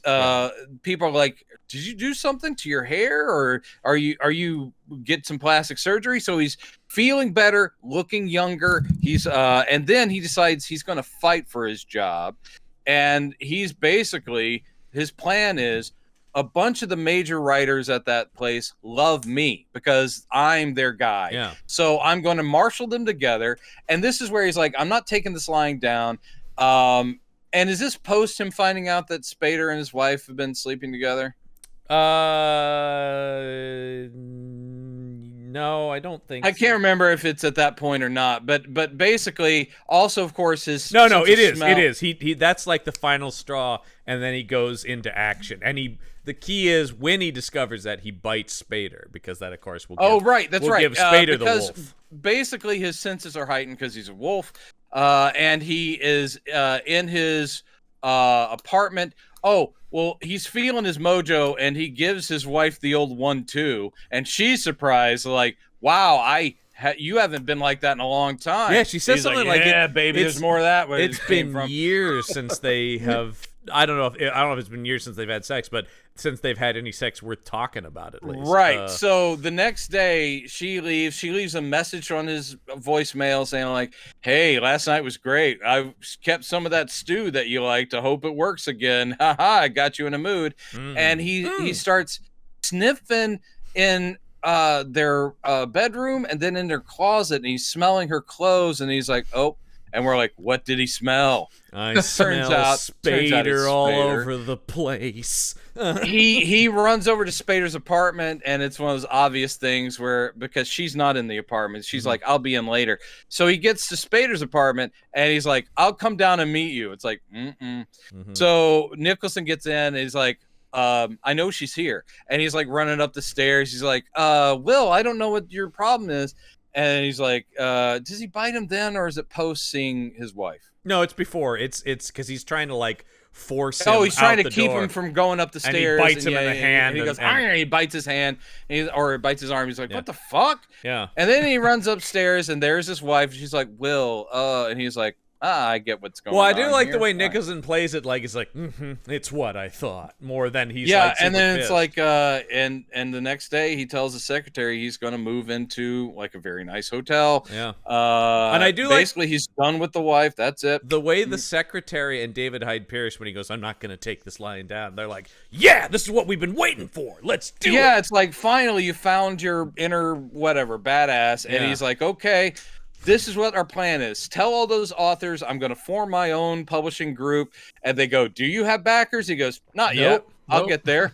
And he goes, and even if we end up just going to another publishing house, they'll still follow me. And this will be my leverage. I'm going to approach Christopher Plummer and we'll say, this is what I'm going to do unless you give me my job back and allow me to can James Spader. It's so badass. It is badass, but also it is kind of, objectively, it kind of was a bad call on Plummer's part to fire him, because it does seem like he has a lot of big authors who really like him. Right. Plummer's character, I can't remember his name. He didn't know much about publishing, right? Right. It seemed like he that came is in the thing. I by get the way, the feeling that he's Alden once again one of those Rupert Murdoch type characters Yeah. where they end up in And they ended up in journalism. Too, but is he's sort of being gaslit by Spader, right? Who's going, this guy's old, nobody cares about him, and he's like, I guess if you're the young go-getter, then sure. Well, they're talking about the state of the industry at that point. It's like, this isn't about long-established authors being allowed the time to put something out that doesn't sell crazy. Mm-hmm. It's like they only care about if your book just sold like shit ton right at the first week and all that. That's the thing Nicholson says, right? He goes, I'm going to get on the phone and tell all our authors that you only want things that sell right away, you know? Yeah, that kind of thing too, and that's part of it too. And I do love the way this totally works, because Plummer's just like, well, shit, I've never thought about that, and I guess I underestimated you. But yeah, go ahead, you know. Plummer is really, I mean, once again, it's another thing where you're like, Christopher Plummer was a really good actor. Yeah, fucking Plummer's great in kind of a thankless role. Sure, but he's bringing it's what happens when. I think the same thing with Pfeiffer. These roles that aren't on the page super, that they're well defined enough, but they bring that to it. I mean, it is. I'm just describing why you cast good actors, right? But it is the case, and I'm glad you finally took a stance. Was it Nichols who's the one who I think is quoted as saying that like casting is 90% of the job? I think that is a Nichols I think quote. that is one of his quotes. He's kind of right. It's like 90% of directing is casting. And it's also the secret to filmmaking is surround yourself with brilliant people in every one of the little fields. Like I said, that takes it up like a Let them do that work. A lot of the faults of this movie I kind of gloss over because the acting is so good and the writing is really good. Yeah. And I credit that to Wesley Strick and whatever Elaine May added to this, because Strick's a good writer too. He is, but there was actually credited to Wesley Strick and who else? Jim Harrison. It's Jim Harrison, yeah. These were 90s guys. You know? I mean, well, Jim One would hope. Never mind. I mean, Jim Harrison didn't do that These much. were people in their 90s. But, I mean, Jim Harrison is doing Legends of the Fall this same year, and he had just done Revenge with Kevin Costner, which I like those movies. But Wesley Strick, is coming off of Cape Fear, man. Come on. Yeah, I know. love Cape Fear. We've brought up Cape Fear on here before. That movie rocks. Cape Fear is absolutely amazing. Yeah. Okay, where are we in the plot? Because so Nicholson is got his game back. And I do like, he goes, Plummer's like, well, I'll tell James Spader about that. He's like, Nicholson's like, no, wait for all the contracts to get signed, and then I'll tell him. And then I'll tell. Yeah. Also sprinkled throughout here, he and Michelle Pfeiffer met a couple of times. Yeah. And he's actually ditched her when he goes to Plumber's house, he goes outside and she's on a horse that gets spooked and falls off, and then that becomes kind of their next like meet cute. Yes. And she initially is like, "Oh God, this guy again," and basically we just watch Nicholson charm her for the next 20 minutes. You know? Yeah, this is some of that stuff where when he goes to the her cottage or cabin or whatever it is, which is of course like an actual house, but whatever, it's on an enormous estate. Yeah. But he's like going, these pictures are all you, and she's like, yeah, I didn't put those up there. That was the decorator. And my father likes having me close, but not in the same house because I'm too much trouble. I've gotten too much trouble. Mm-hmm. Then this is the pictures of my departed brother. He killed himself, and he's like, and Nicholson isn't putting on a play. It's all like, I'm very sorry for your loss. He's very genuine. And then she's like, are you going to try and hit on me? She keeps like, you're going to do that? And he's like, listen. And at this point, he's not necessarily being nice. He's being very blunt. He's like, that little scene, the way it's written is very good, where he goes, let me tell you what your problem is. Yeah. You think everyone's only interested in you because you're beautiful. But the problem is you're not interesting enough as a person to where you're of any interest beyond your beauty. I do like that. And that's a problem for you. And you want men to handles like it all you. very well, but he's basically saying, look. Yeah, because he says, like, you think men are only interested in you because you're beautiful, and you want them to be interested in you for more than that, but there is nothing more than that. Yeah, there is nothing more than that. When you dig underneath, there's nothing that... Now, this feels like this, having seen her other work, this might be Elaine May stuff. Yeah, because this does feel like some of the dialogue being something from her she other things. contributed. It just occurred to me that both her and her father, you can't upset them. Like no matter what they say, they just take it with this. It's true. There's something in the way they've made both those characters where even something like that, which would be not only a deal killer for anybody in a situation, but that kind of bluntness in this family is somewhat respected. She's like, wow. Who would ever have the courage to say something like that to me? I think they're I think they're used to people kissing their ass. She's this, and it's super also hot a bit of lady. negging, to use a current term, because it's basically like, look, you think you're all that, but I'm going to be honest, and also I don't care if I end up with you or not. Yeah. I mean, that's a big thing for her to hear. Like, seriously, you old man? Because guys are falling all over her probably, and she's like, and here's a guy going, I don't give a shit. By the way, and he stays the night, but she just puts him up like in a room. They don't get together. Well, because he once again during the night he stumbles again outside, and she's like, right, I better make sure you don't like die driving home. Right. So he gets put up for the night, but he sneaks out to be a werewolf. Oh yeah. Runs out into the big estate grounds, finds a deer, attacks it, eats it, and it's a big old dummy deer. And what cracked me up is when he wakes up the next morning, the carcass is totally gone. That's bizarre. Did he eat the bones too? But regardless, no. It's not. Oh, is it laying right next to him? No. Well, I don't know but they talk about that they found a slaughtered deer later. Then I guess post him chewing down, he must have run somewhere else. Because there's a security guard who talks to her later, goes, you might want to be careful. We found a deer torn apart. Well, when he wakes up in the woods, there's no carcass next to him. He has blood on his face, blood on his shirt, and it just cracked me up again. I was looking like going, there are no grass stains or anything on those pants. Those chinos are totally pristine. I'm like, we're not... Guys, pay attention to this. Nicholson goes, anyway, I'm taking these pants home, Mike. We're not messing them up. These are my pants. So is this where he meets the Utes in Central Park, it looks like? Not yet. That's his next werewolf outing. This is the first werewolf out. Because now he's going to go back to Rifkin. This is the first place where he's torn someone up, or a thing. So he leaves before he was going to have breakfast with Michelle Pfeiffer, which pisses her off. Yeah. So, but yes, later you don't on, walk out on Michelle Pfeiffer. What are you, out of your mind? Yeah, and also what he called the dude at the office who had drunk the vodka about, he wanted him to find research on authors who had written about possession by animal spirits. I do like that scene. funny scene. He goes, no, not possession of animals. Not owning, yeah. Not owning an animal. It's an animal spirit possessing people. And he finds an Indian doctor who had written a book in the 40s about it, which will set up a scene where he goes to talk to the expert. That's a good scene. That guy's good. It's a good scene. Purdy is that actor's name, who plays Dr. Alasius. He's a very curious, interesting scene. The dialogue and it's pretty great, especially because of the way it turns towards the end. Because basically, he finds an elderly doctor. He wrote that book in like 48 or something. Not crazy elderly, but basically, he's like going, "I think something's happening to me." And basically, he says, you said you were bitten by a wolf on this night in this area." He goes, "Wolves in Vermont. That's weird." And then he goes, "Oh, and March 3rd it's the closest the moon has ever been to the Earth in 100 years. Mm-hmm. This is all very auspicious."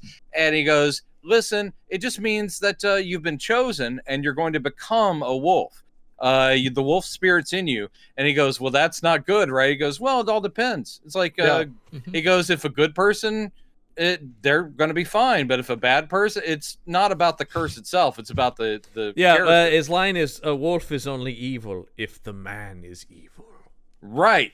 And it's similar to the super soldier serum in Captain America, where he had Dr. Erskine saying like, it's about what's in here. Yeah. Does that apply to anything? Like if you're a comedian, and the wolf is a comedian? Yes. I love that Tucci thing. Good becomes great, bad becomes worse.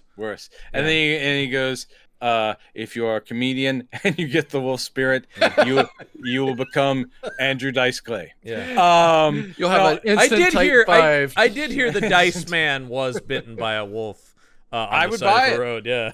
Hickory dickory dock, wolf. Where the scene turns is Nicholson. I do like the fact that Nicholson very early on comes to. I mean, he's the one bringing this up. Mm-hmm. He seems to know what's happening to him. Yeah, and he is not like, this can't be real. This movie so when he talks to the doctor, he accepts it and he says, "Tell me the rules and tell me what I can do to stop it." And he goes, "The rules, it's folklore and stuff. They're herbs and stuff. I don't have any of that." He goes, "I do have this amulet. This has been known to help." Well, the thing I was going to say about that, though, is unlike a lot of just monster movies in general, but particularly with werewolf movies, this movie manages to avoid a standard pitfall, which is getting way too in the weeds about rules. It does keep it kind of vague and goes, I think this is what happens. Here, there's a lot of folklore. Some of it may be true. The movie is really more interested in the emotional journey of this guy than in the intricacies of werewolf mythos. It's also interesting that by the end of the movie, they are making their own kind of thing with it, as in, it's not truly a werewolf movie. It is a man becoming wolf movie. Right. Because it's not like on the full moon, you're going to turn into a ravenous beast. It's like, no, you're eventually going to abandon humanity altogether and join the wolves. And I'm like, okay, great take. But regardless, the old doctor, I do like him going, before I give you that amulet and I'll tell you everything you need to know, I want you to do me a favor. I'm going to need you to bite me. Yeah. This was great. It's an interesting scene. It was. And then the doctor opens his sweater and he's got a T-shirt that literally says "Bite me," and I was like, "Wow, that is so specific." I wonder if you can still get that today. I wonder. But he's going, "I'm an old man. I'm gonna die. You'll be doing me a favor. I want this. It's not a curse, you know. It's And Nicholson's about to, and then he goes, "I just can't." No. Boy, the sexual tension in that scene. Well, here's an interesting thing. I saw a lot of people and a lot of the reviews of the time. Not really. Yeah, the professor also goes, "I'm going to tell you where to bite me." And then you hear this zip, and it's like, cut. Look, Doc, I appreciate the amulet, but no, a lot You're not a 24-year-old Laker girl. He did. The doctor did remind me. I kept thinking Einstein had just gotten back from a Caribbean vacation. Yeah. He had this great tan, but he looked like Albert Einstein to me. He did have like the wiry white hair and all that. Well, and they're aging this actor up who was, in his 40s at the makeup. time. Yeah. But what I was gonna say is, this is an interesting thing. Almost all of the reviews at the time keep talking about this as an AIDS metaphor, and I think that's a weird. Really? Yeah. They keep going like clearly turning the wolf, into this STD metaphor for AIDS, and I'm going, I don't know what movie I know that certainly would have been in the air more back then, but. Well, I mean, it'd be more in the air if it had been like a few years earlier. This is 94, 95. I'm like, I mean, AIDS, of course, still with us, but at the time, that would be a late day metaphor. It's clearly about masculinity and virility and society versus primitives. But I think they just seized upon the biting and the transfer and going, I see STD, yes. Well, I mean, you could say that. I mean, disease, vampirism, and lycanthropy we've seen it more is with often vampirism, about a disease metaphor, the spread of it. We've seen it quite a bit, and a lot. We've seen nice that a lot vocabulary there. That's pretty impressive. I've read a book. I read that book. It happened. I will tell you which one. It happened to be the dictionary. So that really worked out. Ooh, burn.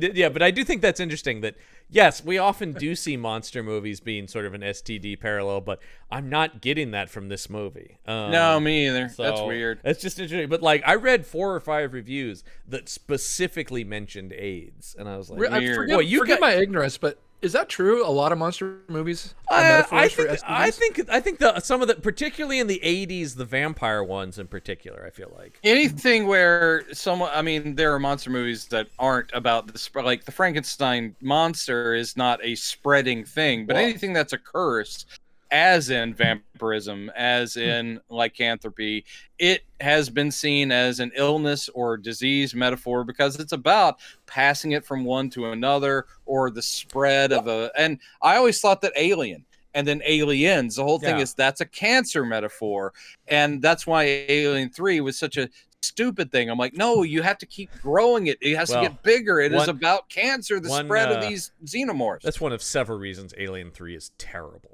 Oh no, that's not the only reason. There are many reasons why. I hate that movie. I hate that movie so much.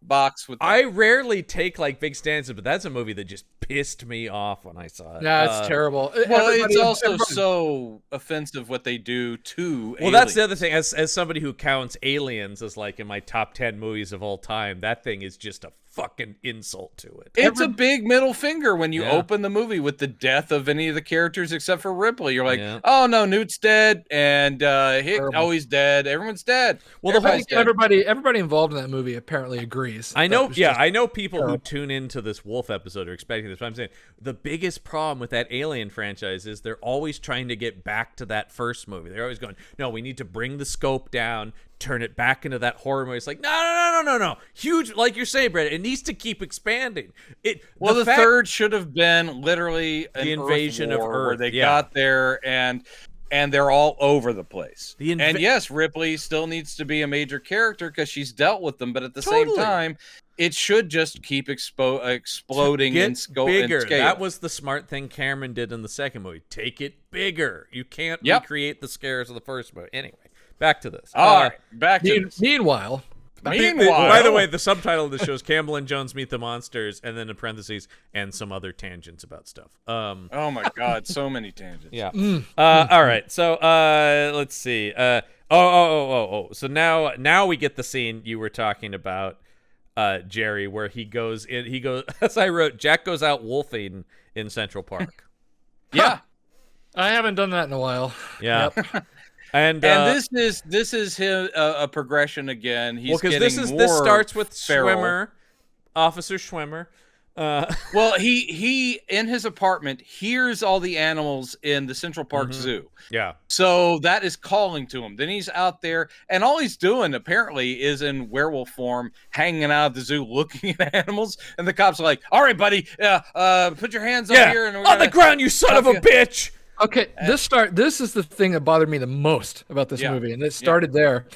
All these characters are talking to Jack Nicholson, and he has these eyes, and nobody seems to notice. And same with James Spader. The Spader one is the one that really gets me later because he's walking around. Those eyes and are I'm going, so weird. The eyes and the weird hair patches, which I guess that could be just, but also those lower canines are already pronounced at this point. Right, but when he turns around, it's weird that Ross Geller is like, I'm gonna have to book you, and I'm like, I do want to know what the charge is here. I guess are you not supposed to be out here? You're not supposed to be in the zoo if it's closed. I guess that's true, yeah, but it does seem like, I don't know. But it is just like, I got my gun out. I'm gonna drill this bastard, man. He's looking at some monkeys. It's basically they're going to cuff him, so they're not getting total. But he snaps it. No, he's a white guy, so he's fine. No, I'm sorry. He does a big leap on the thing, and then they're like, "Oh my God, did you see that?" That is the most Ross he sounds like, the way he goes, "Oh man, he took my handcuffs." He goes, "He has my cuffs." Oh man, I borrowed those from Chandler. And then Monica shows up and is like, "Jesus, Ross."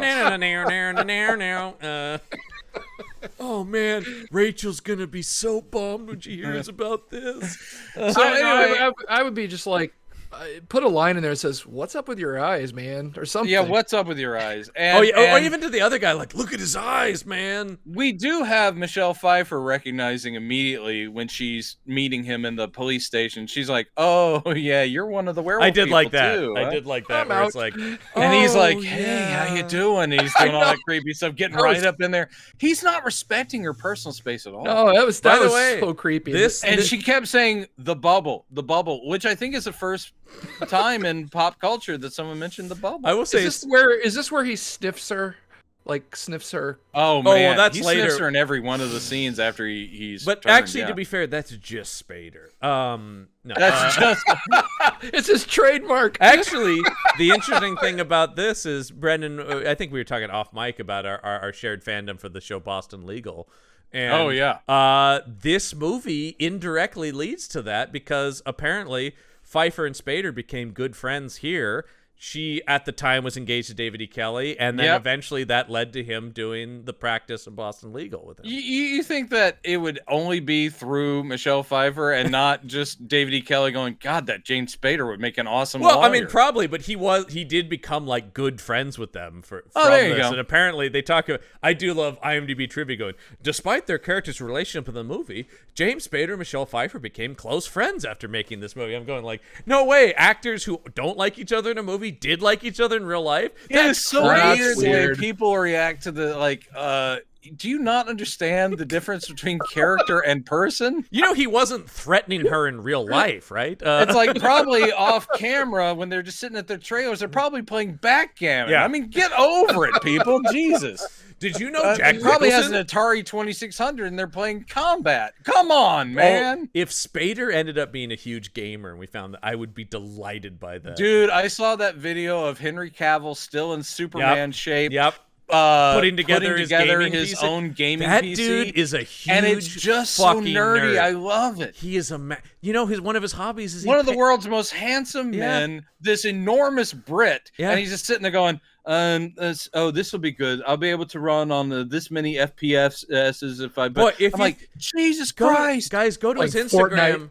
Even nerdier, he's got videos on his Instagram of him painting minifigures for role-playing games. Yep, and he's hand painting them.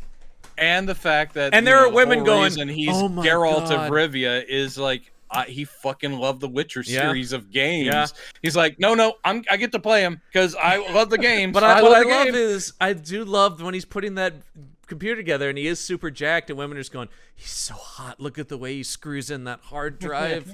And you're just like, but he is just going, yeah, this is going to be great for when I'm playing. Yet when I post a video with me in a muscle shirt putting together a gaming PC, I don't get those kinds of responses. No, you get a lot of please stop. And you get a lot of blocks and unfollows. Can we add a please stop button? You guys should have Henry on. I think that'd be really cool. Dude, I mean, man, would it be great? Or we call him Hank. He's our buddy. We should get Hank on here. That is the thing. That is one of the things that makes me even more of a fan of that guy. Is I do feel like if I met him, we'd hit it off. Yeah, because he's a fucking nerd. He's a huge just like nerd. Jerry Seinfeld and I could talk about Superman for 2 days. all day, man, all day. All right. Anyway, back to this movie. We're never gonna finish this. And I'm already getting hungry. Yeah. Well, so then you get these guys, and this is once don't again, turn into a wolf, Brendan. Nichols. Please. I'm almost this is there. an example. I'm ready for some Wolf Brand chili. This is where Nichols struggles because this is the scene I want when these muggers show up to him and you're like, you're yeah. rubbing your hands together going, yeah, that's right, fellas. They're like, You how don't much know- money you got? We need, always- and they're basically gonna mug them. It's we 3 talk young about guys. this. We love this, this is always when I look for in horror movies when it's like the guys you want to see get killed. Right? But yeah, When and they're it's like, also very similar to like a Death Wish thing. Where it's like they fucked with the wrong old man because he turns around and he goes, "Actually, I have about $2,000 in my pocket. How much do you guys need?" Yeah. And it's so 30 great because $30. He offers him 30. I love it. It's like Yeah. he's When this you need about scary $30. werewolf man looking at him, going like, "Yeah, you really want the money?" And then This- he just tears them apart. This feels like it might have been a reshoot thing too when you talk about them wanting to add more action. If there was a scenario where in Nichols' vision they just ran off and he's like, there you go, there's your scene. And they're Well, like, you no, do need Mike, the- you've got to rip somebody apart. You Yes. do need the But he the plays severed it, fingers he plays in it the all, pocket that he this, finds later. This is not terrible the way he plays us all in shadow, but I could have used what That's a little bit of a universal thing. I You like see- that, but how about some blood hitting the wall too? Yeah, That's simple. yeah. Just Is that too much to ask? Come on. Well, I'm right? just saying, so wrong? Just a little blood on the wall. we don't need Come on. we don't need a gore fest, but like make it a little bit more violent. 'Cause Spritz. Agreed. Even a spritz Yeah. would have helped. You know?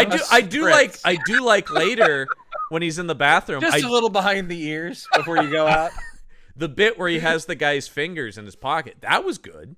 No, that's very good. And it was close to what I want in a werewolf movie. Yeah. We do get the impression, I mean, not that we need it. They basically, when he wolfs out, when he goes out, he does not carry the memory. Yeah, right. So the next day, he feels great. He feels good, but he has absolutely no feel idea that he good. killed Yeah. the deer, killed some muggers. Or I guess he didn't kill them because they do say that kid ended up in the dock. It's like, you won't forget about that, missing 2 fingers. That's right. I guess he didn't kill them. There was a lesson. Well, there. he only grabs the one guy. The other guys do run off once he grabs that guy. That's true. So I guess they're continuing to make us think like he is the nice werewolf. He It's like is. he'll mess you up if you mess with him, because it is. but he didn't even kill him. later he's when he's the refined. when the werewolf. later when the wife is dead and it happened all off screen. Well, they're trying. even Obviously, if you they're hadn't pushing seen the you movie, to believe that he killed his. but I'm ex-wife. saying even if you hadn't seen the movie, you have to be going, well, he didn't. We didn't see that. Yeah. He didn't do that. yeah. There was a lot of explaining. Some I consider lazy writing. They were talking about stuff. I mean, they're doing, but I find it when it's delivered as well as it was, and it's not long. I was like, okay, exposition is acceptable because look at the characters and the actors. It's done well. Well, and actually, this is the next scene before he pulls out the fingers and he's got the bloody handkerchief. This scene with Spader at the urinal is Oh my god. gold, man. This is always the scene I think about when I think of this movie. Well, when we first brought it up, I said, "Man, it's been a long time since I've seen it," and all I can think about is that's a thumbs down is- from Jerry. It's like, oh, it's the piss. Oh yeah. I remember that pissing scene. You don't like the scene, Jerry? I don't. I thought it was silly. I mean, admittedly, I laughed through the whole third act, and I'm apparently alone with this. But I just no. Some of it does get really goofy, and actually, a lot of the staging of the action and a lot of the stuff. Oh, I think you've got the Puppet action Wolf at the end. I wasn't necessarily laughing, but I do think it is weak action, just simply because it's a guy. Yeah. I'm just watching a guy out of his depth. I'm just going like, this is not at all the kind of filmmaker you are, and it's a bummer. But in the case of this scene, it's not about action. This is him meeting James Spader at the urinal and saying, hey, you might want to read this. He goes, what's that? And he goes, oh, you got your job back. Well, and James Spader also is playing this well, like, it's just like when Nicholson showed up at his apartment. He's like, instead of being like, holy shit, he just goes, oh, that's how that's going to work. Well, because before that, he goes, you just met with Alden. He goes, I'm really sorry, man, because he's thinking like he just quit or that you let him go finally or something. Yeah. He goes, actually, it's gonna go a little different, and he gives him the thing. Yeah.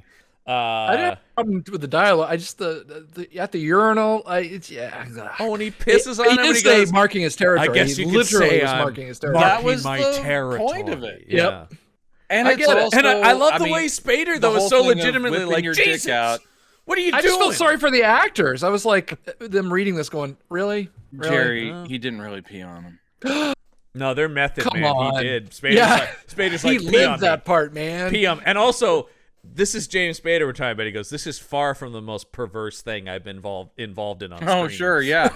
But basically, he's like, oh, come on. I basically did nothing but kink movies for like 10 years.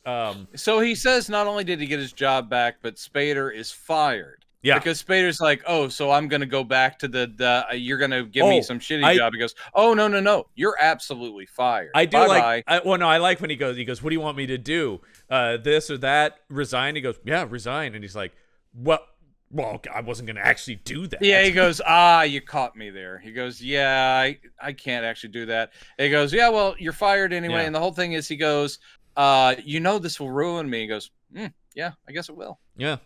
It's just so great. I do this know movie, it will just ruin very, you. very understated reactions. Yeah, so at that point, Spader leaves after getting peed on. He's like, dude, that's terrible. These are my nice shoes. So then what does he say? He does say something about, these are suede, like we're they're suede. That's prime Spader right there. Yeah, and Nicholson goes to the sink to pull out his handkerchief, I guess, and he's like, yeah, this is great. Yeah. And then the handkerchief's got blood on it, and when he fully unravels it, 2 severed fingers. Ooh, nice. Out. I like that. And what do you do?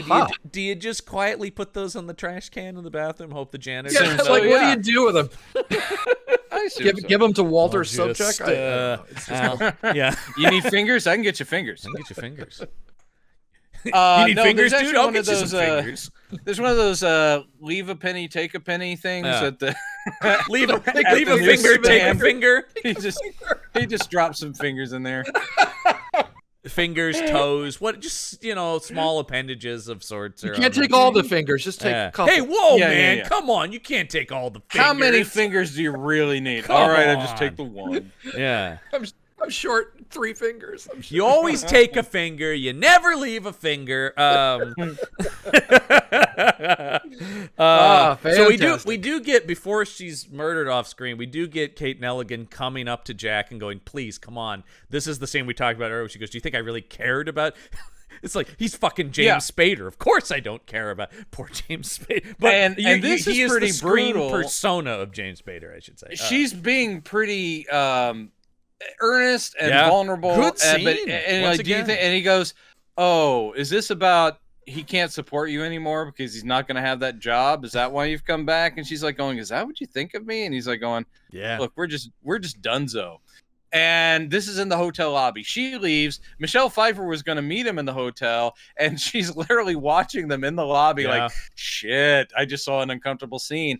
But she hasn't decided to turn around. I kind of thought she was going to be like, I'm not messing with this. In fact, she's all in on this guy. After this. Instead she goes to the hotel room. He's like, come on, let me in. He's like, I can't let you in. She's like, well, I don't know why this cleaning lady is convinced to open that hotel room. Right? I think the cleaning, I take it that she was just like, oh, I can't get in my hotel room. This woman just asked no questions.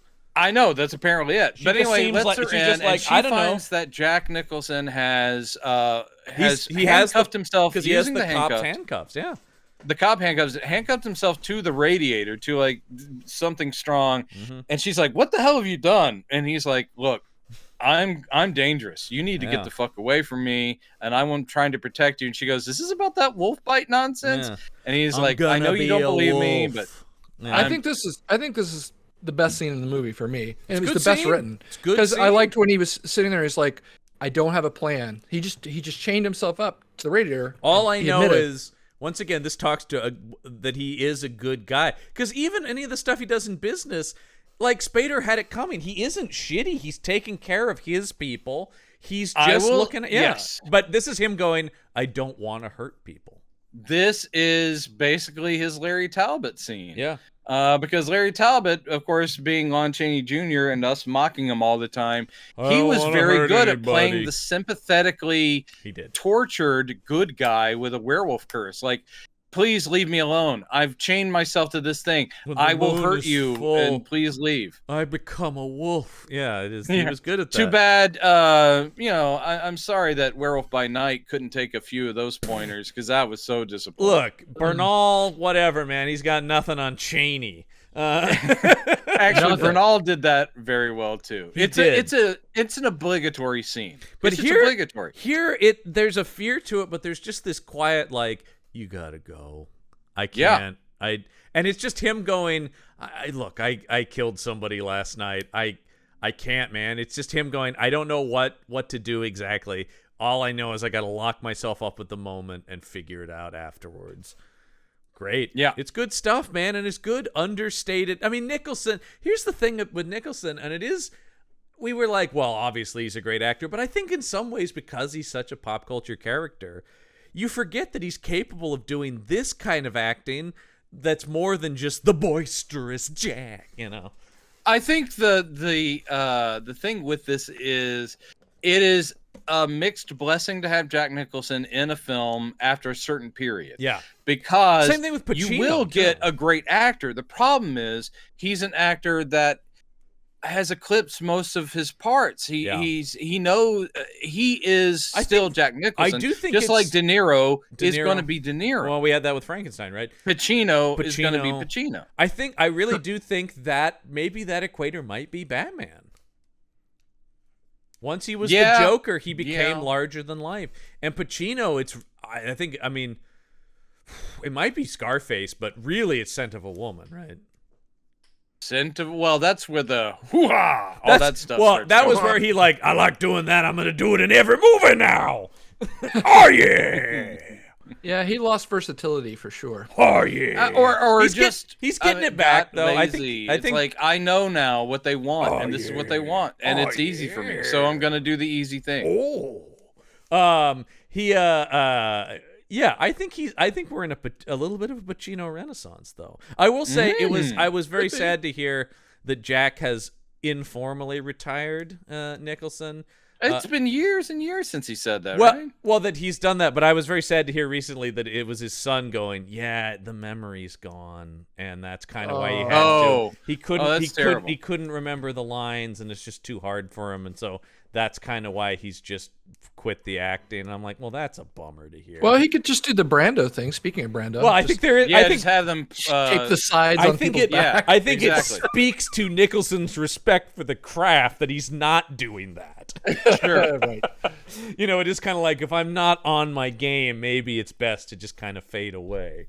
Mm-hmm. Yeah, there's no acting credits beyond 2010. Yeah, and unfortunately, that last one was a stinker-rooney. But and he's not the star of it. But that last James L. Brooks movie, boof. And what I know was that was How Do You Know with Paul Rudd and Owen Wilson. I never watched it. It's bad. James L. Brooks has really lost his, and I love James L. Brooks. And I know that was Nicholson doing a favor because he's in a bunch of Brooks's movies, of course. But you know what? We have not come here to praise him, but to bury him. Mm-hmm. No, it's because it's all about his best work, The Bucket List. We all know it. So good, that movie. That movie is fun bunch of people. That movie is the definition of that was fine. That is the elderly version of any Adam Sandler movie where it's like, hey, I've got my friends with us. Yeah. We get to go where? Yeah. Oh, great, let's do that. Yeah, watch Jack Nicholson and Morgan Freeman take a trip. And you're That's like, I like those guys. I wish that was the title of the movie. I like actually, it would have been better if it had just been a documentary following them on a trip. Morgan Freeman and Jack Nicholson take a trip. Yeah, I don't know about that, Jack. Okay, all right. Here we go. I am forced to be the guy that brings us back on track. Yes, thank you. So they really is dictated by my stomach. As is most of my life. Because Michelle Pfeiffer is a bad girl, she knows how to pick these handcuffs, and we get this great dialogue scene as she's undoing the handcuffs. Yeah, it's cool. And then thank God we don't have to watch them have sex. Thank you, everybody. I was about to look away, and dude, I've seen The Postman Always Rings Twice. I have enough of Nicholson banging in my head. Nicholson is always banging in my head. Yeah. I actually do like that movie, but it's just it's great. It's overt. It's so explicitly sexual. Yeah. Well, I'm in it, so come on. Give the ladies what they want. Oh, I know what it is. Mm-hmm. Some of your Nicholson is veering, especially when you do the Tremblay, it's veering towards your Adam West. It is. Yeah, I do think there is a similar. Well, because it's a grandiosity, right? It's a dramatic, and so that's when I'm doing the Jack. He's got that. Yeah. But anyway, so they have sex. The next morning, he's in the shower. He loved the sex so much he has to go out into the park and howl about it. Yeah. Oh man, listen. When Jerry, when you say you laughed all the way through the third act, I joined you there. That was bad. That's interesting. I mean, My there's reaction... probably an awesome way to frame a guy who's turning into a werewolf and he's enjoying it and he howls at the moon. This did not sell it, and it embarrassed me for Jack. That was what I felt. I felt secondhand embarrassment. I didn't laugh. I went, "Oh no, this is like one of screen's great idols," and you're like, "Fuck." That's another thing where you go like, you shoot that, and then if you're Mike Nichols, you should go, "Yeah, we should just cut that. We don't need that. That looks bad." There are several. It's like the animatronic like in the wolf. Howling, where the stop motion. It's like, that didn't. There's work. a couple. They could have implied it, but they didn't. There are a couple things this movie where I go like, you don't have to like show that as much as you do. Like, it's the same thing with the animatronic wolf. Is like, you don't need a close up, Mike. Like, just it looks bad. See, he howled. I timed it for 2.5 minutes straight. It was incredible.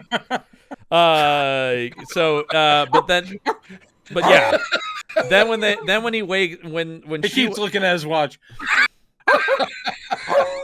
But it is about that time in your movie where Richard Jenkins has to show up. The great Richard Jenkins, man. When he's in the shower, the cops come and knocking on the hotel door, and Michelle Pfeiffer looking like Michelle Pfeiffer the morning after. God damn, David E. Kelly was a lucky man, and I apologize. They got married right after this movie too. Nicely done. But anyway, so the cops are there, and she's like, okay, and she's kind of covering for him for a bit, but they're like, all right. He gets out of the shower, she's like, here he is. They come in because they're asking for him specifically, and he thinks they're there because of a noise complaint, because of all their sexy times, and she goes, no, they're not the hotel detectives. There is not a more natural just Jack being himself line than, if this is about the noise, fellas. Yeah. I'm like, Jack has lived this a few times. And instead, they're there to say, we regret to inform you that your ex-wife was found dead. She's been murdered. We need to talk to you about where you were. I do like while I was first here question. All night. How'd she die? Yeah. Her throat was slashed. Yeah. So yeah. This is us to think, oh no, Jack Nicholson is a bad werewolf. He killed his ex-wife. Even if you haven't seen the movie, you should just be like, well, we saw him go out to the park and howl. I bet he didn't do it. Mm-hmm. I bet there's another werewolf. Maybe the guy he bit. Yeah. By the way, it's Richard Jenkins as one detective, and then it's Brian Markinson is the other detective, who's just a guy who's been in a billion things. He looked familiar to me. I didn't know his name. And the answer is like a ton. Every TV show like is sort of the thing. He was on Mad Men, and like lots of stuff. Anyway, yeah. So but also you saved that for your podcast about him. Okay. Well, I mean, that'd be an interesting podcast, just talking about like character actor careers. Well, that's just like I was there too. Yeah. But with Matt Gorley, but he actually had them on to talk to them. Yeah, that is an awesome subject. It is. Talk to the character actors. Mine would be just me going like, oh, then he was in this. That's cool. My brother Robin, at one point when we lived in LA, was seriously considering doing a documentary, even though he's never filmed one before, and he wanted it to be about character actors who were still alive that had been in the Twilight Zone. Oh, cool! And he approached because he wanted to have William Wyndham in it, who's a big favorite of his. Yeah. And he went to like one of the local conventions there to talk to Jonathan Harris. And my brother does a good impression where he did pitch it to Jonathan Harris. He goes, "Oh no, my dear boy." And he's basically doing the whole Dr. Smith. He's like, "My dear boy, it is so kind of you. Ooh. No one cares about these stories." And he's like, "No, people would care." He goes, "No, I'm telling you, your documentary would be doomed, I say.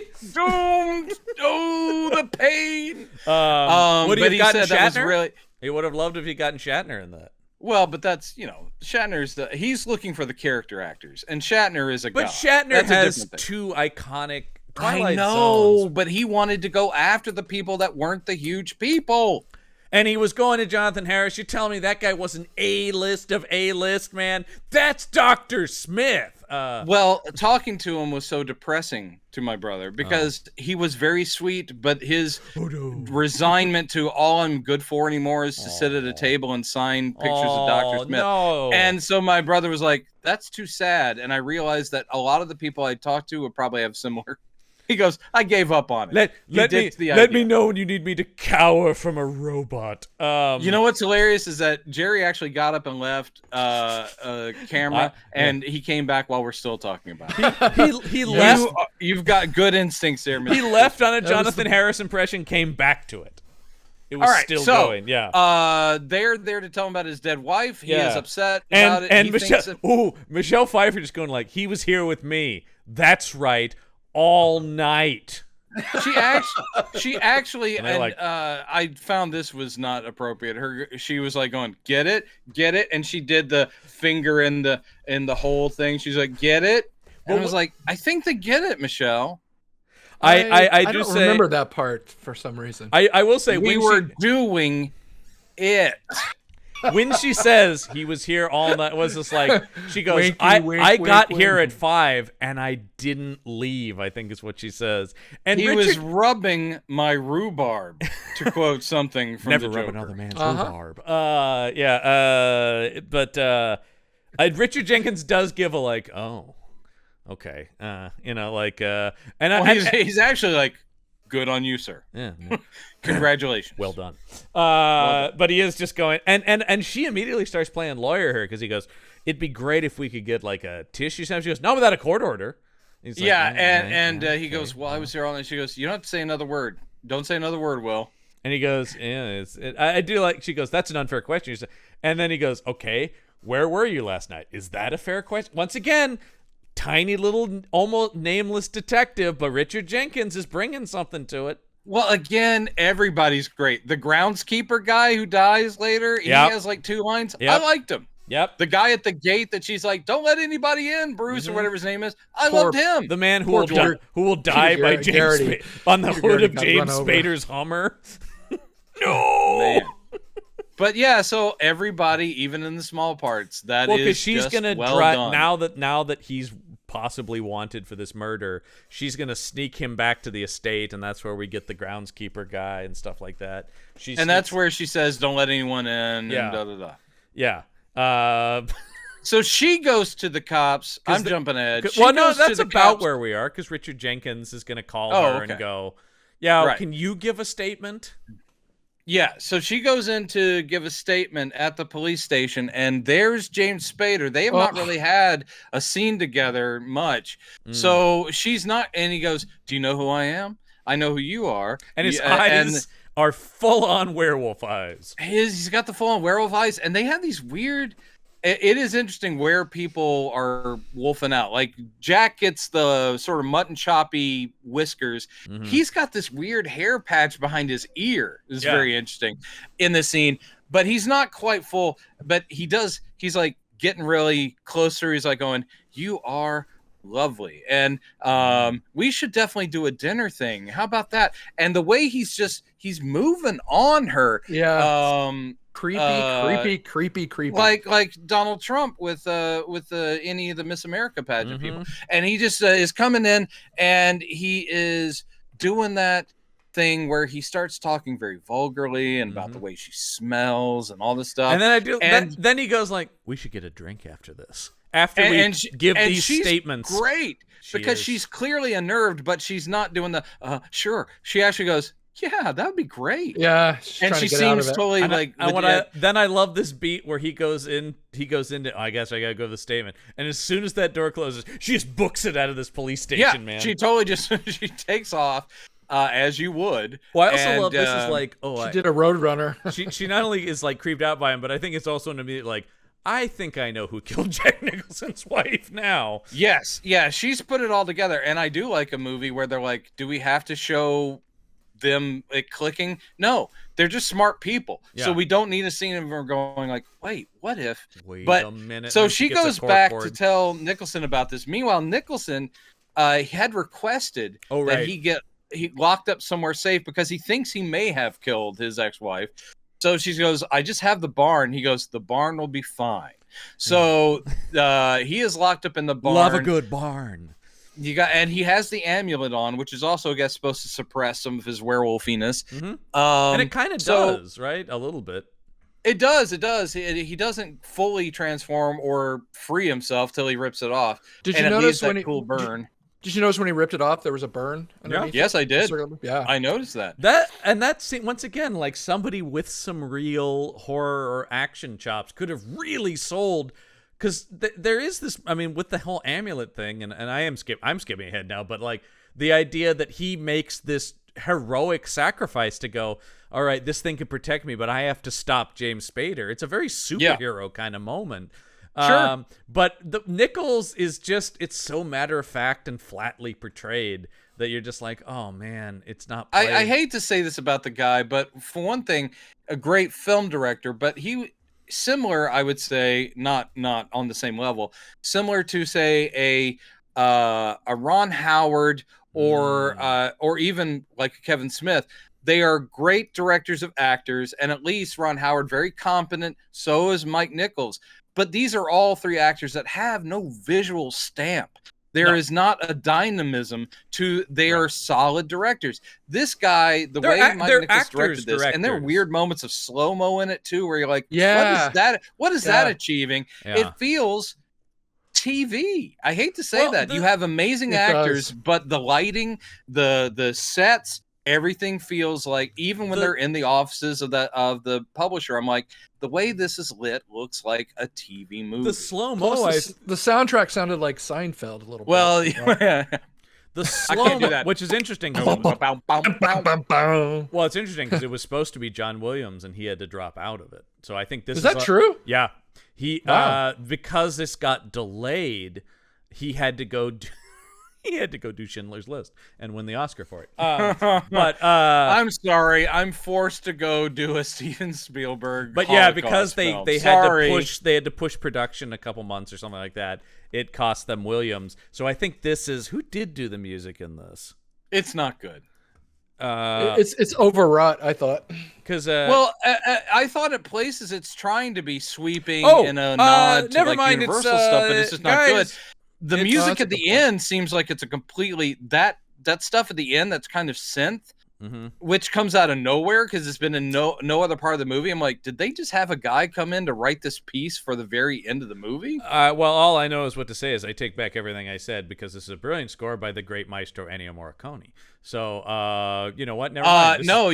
You can say that a great composer did a not so great. I believe score. I'm on the record as saying I'd never say anything bad about Morricone. So another hit for him. I will be that person and say, hey, Ennio, you're an amazing dude. This sucked. A lot of people don't realize just how many movies he's done. He's done a ton. Oh, shit. Morricone? Yeah. Oh, my God. Yeah, I think he's when I finally got to watch The Hateful Eight, which I thoroughly enjoyed. And his score is amazing. On my big TV, I was like, that is a great score. And that guy is so fucking old. But listen to how awesome the score is. It was a great score. Great score. He won the Oscar for it deservedly. All right, so now we have Spader realizing that Michelle Pfeiffer has left, and he's like, "Oh shit!" He's not having that. No, and so he's gonna follow her back to her estate, and it's gonna set up what I should be excited for: werewolf fight. It doesn't really add much to anything, but he pretty successfully, while being a creepy werewolf guy, is able to somehow plant the seed that I knew that Will was probably going to do something. I didn't want him to do anything. Well, because we had been having an affair. I was basically doing gets the detectives to think. And he's not lying, actually, when he goes, he showed up at my place like an animal. He bit me. He seemed psychotic. He was snarling. He's unhinged. And Richard Jenkins is going, yeah, this is a slam dunk of a case. right So here. anyway, so except for but James this, Spader, this fidgety monster man who's telling me this might hurt our case. yeah. Can you clean up James by the Spader time trial comes around? As Wolfman drives to the Christopher Plummer estate. Boy, I could have used another hour of James Spader Wolfman. I will say I really enjoyed supervillain werewolf James Spader. But basically, our poor guy at the gate's like going, "Yeah, you can't come in." Sorry. He goes, "Oh, I'm sorry, I didn't know that." And so he backs up. Oh no, this is where he goes. This is where he's like, "No, I'm supposed to stop by and see." Because he goes, "Oh, I didn't know it was you. Are you here to see Mr. Alden?" He's like, "No, I'm here to see Michelle Pfeiffer, right?" And he goes, "Oh, I wasn't told about that." He goes, "Well, how could I not? She looks like the fuck of the century." And that's when the guy's like, "All right, pal." Too far. Too far. Yeah.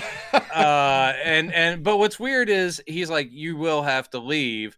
And then he's like, "Sorry about that, sure." And he backs up his Jeep. Meanwhile, I love the idea of for going, some reason, sorry, the I said guard that about decides her. he's going to stand in front of the gates. And also That's when where they I'm showed like, him, they showed him getting run over, it was so obviously a dummy. Oh yeah.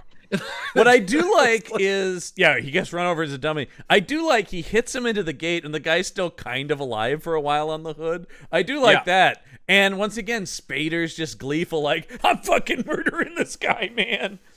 One stunt thing that worked pretty well and actually made me go, ow, because it wasn't a dummy, was when he tears apart the groundskeeper guy and he tosses the groundskeeper guy. Yeah. That is a long toss, so this guy must have been catapulted from something, and he hits the stone staircase on his side. He hits it with a slide, and when that guy goes down, I was like, ow. For the stunt, he doesn't look heavily a real person hitting what looks like pretty solid stone on his side. I was like, Jesus. That did look nasty. And that is the gift of the stunt people, right? To do stuff like that and be all right. He has come to take care of business, and he is wolfing out, and he finds Michelle Pfeiffer, and he's not only sniffing her, he says, and she's trying, and she goes, he goes, is the old man, you like the old man, huh? Maybe you need the younger model. And she goes, yeah, maybe so. And just like in the police precinct, she's like playing along, and he's like, oh, come on, you don't really. And she's like, maybe I do. Maybe I'm not as safe as you think. Maybe I like it dangerous. He's like, yeah, maybe I should fuck you to death. It gets really uncomfortable. I like her response. She goes, I love. She goes, well, I'd have to try it before I could tell you if I'd like that. And he's like, oh, you know. It did make me think of a line with Richard Jenkins where it's like, what if she's had enough of the old bowl and she wants to try out the young buck? John C. Reilly says to him in Step Brothers. And then Nicholson's trying to get out of the thing and stop him, and then finally he rips the amulet, and this they distinctly said was a reshoot. Him leaping up over the cage that he's in, where he's in the horse stall or whatever, right? Like, and shit. I did think Bionic Woman for a second. And I will say that horse did not like him. Horse did not. We could have definitely used some Star Trek when we're fighting here, because they're squaring off. It becomes very much a wolfman to wolfman throwdown. But it's such a bummer as the guy who's always waiting for that on this show. It's kind of gets back to those Universal monster movies where I'm going, oh, this is cool in concept, but kind of disdisappointing. Yeah, it's pretty lame. It's them kind of circling each other, then they grapple, then there's a swipe. Because I'm watching this going, I would have gone nuts with this scene. I would have made this movie to make this scene, and yet I can see Mike Nichols going, I guess then they're gonna have to fight probably. Nuts to this. And Werewolf Spader does pick up a pitchfork and stabs it through Jack, and he's gonna Pfeiffer comes at him with the pitchfork. He grabs it away from her and stabs Nicholson with it. And it looks like he's going to finish off Nicholson, but wouldn't you know, Michelle Pfeiffer has that gun she got off the body of the dead guy. Well, that happens because they end up like bursting out of the barn here, right? And this Nicholson goes over and picks up the clippers, the hedge clippers. And I'm like, what the fuck, man? He's like, I got you now, motherfucker. That is not a good shot either. The whole leaping up. with the hedge clippers, what it looks like, what they want to make it appear is he's leaping. Yeah. But what is clearly happening is he's gotten on one of those step ladder things, like the automated ones, and they're just going zzz. Well, the problem and then with they're like zzz, to bring him back down. It looks so empties fake. This revolver into him while he's in midair, and I was thinking, well, but he's not actually in slow motion. How is she landing every shot while he's flying through the... He would have to actually be moving slowly, I think, for her to have fired every round of this gun into him. She is an amazing shot. Oh boy, is she? Because it is. He's like still... She's shooting. He's still in the air going... And speaking of rules of these monsters, apparently you can just shoot a guy. Well, I think in this world it doesn't. There is no. The wolves are vulnerable. It's just like we're talking about. These aren't really werewolves. It's just man into wolf. It's not that they have any. They're any more or less vulnerable to anything. I mean, he's got stabbed by the pitchfork. That could have killed him. Yeah. Yeah. I think that's. We're not dealing in classic werewolf things in that sense. Or werewolf things, or realism. Well, I mean, there's Jerry,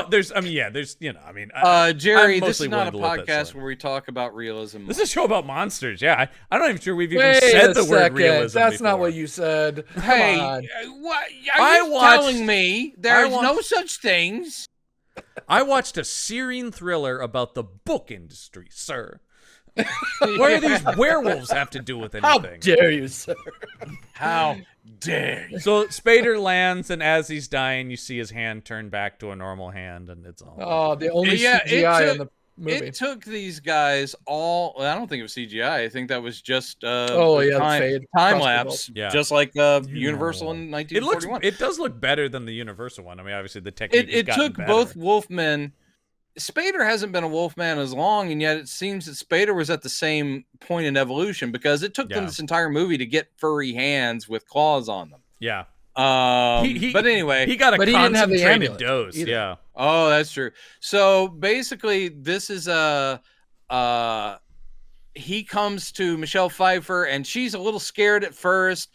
But as in Nicholson, now that everything's done, but he does just reach out his paw and he pets her. I actually like this. I thought this was pretty good. It's sort of like, you can trust me, I'm a good guy werewolf, and she's hoping he'll stick around, but instead, no. He must be one with the wolves. He runs into the woods. He pulls off his clothes. Jack gonna wolf. Jack, you see full on wolf dong. Yeah. I thought that was a weird shot. Guys, remember. Be wild, beware, be wolf.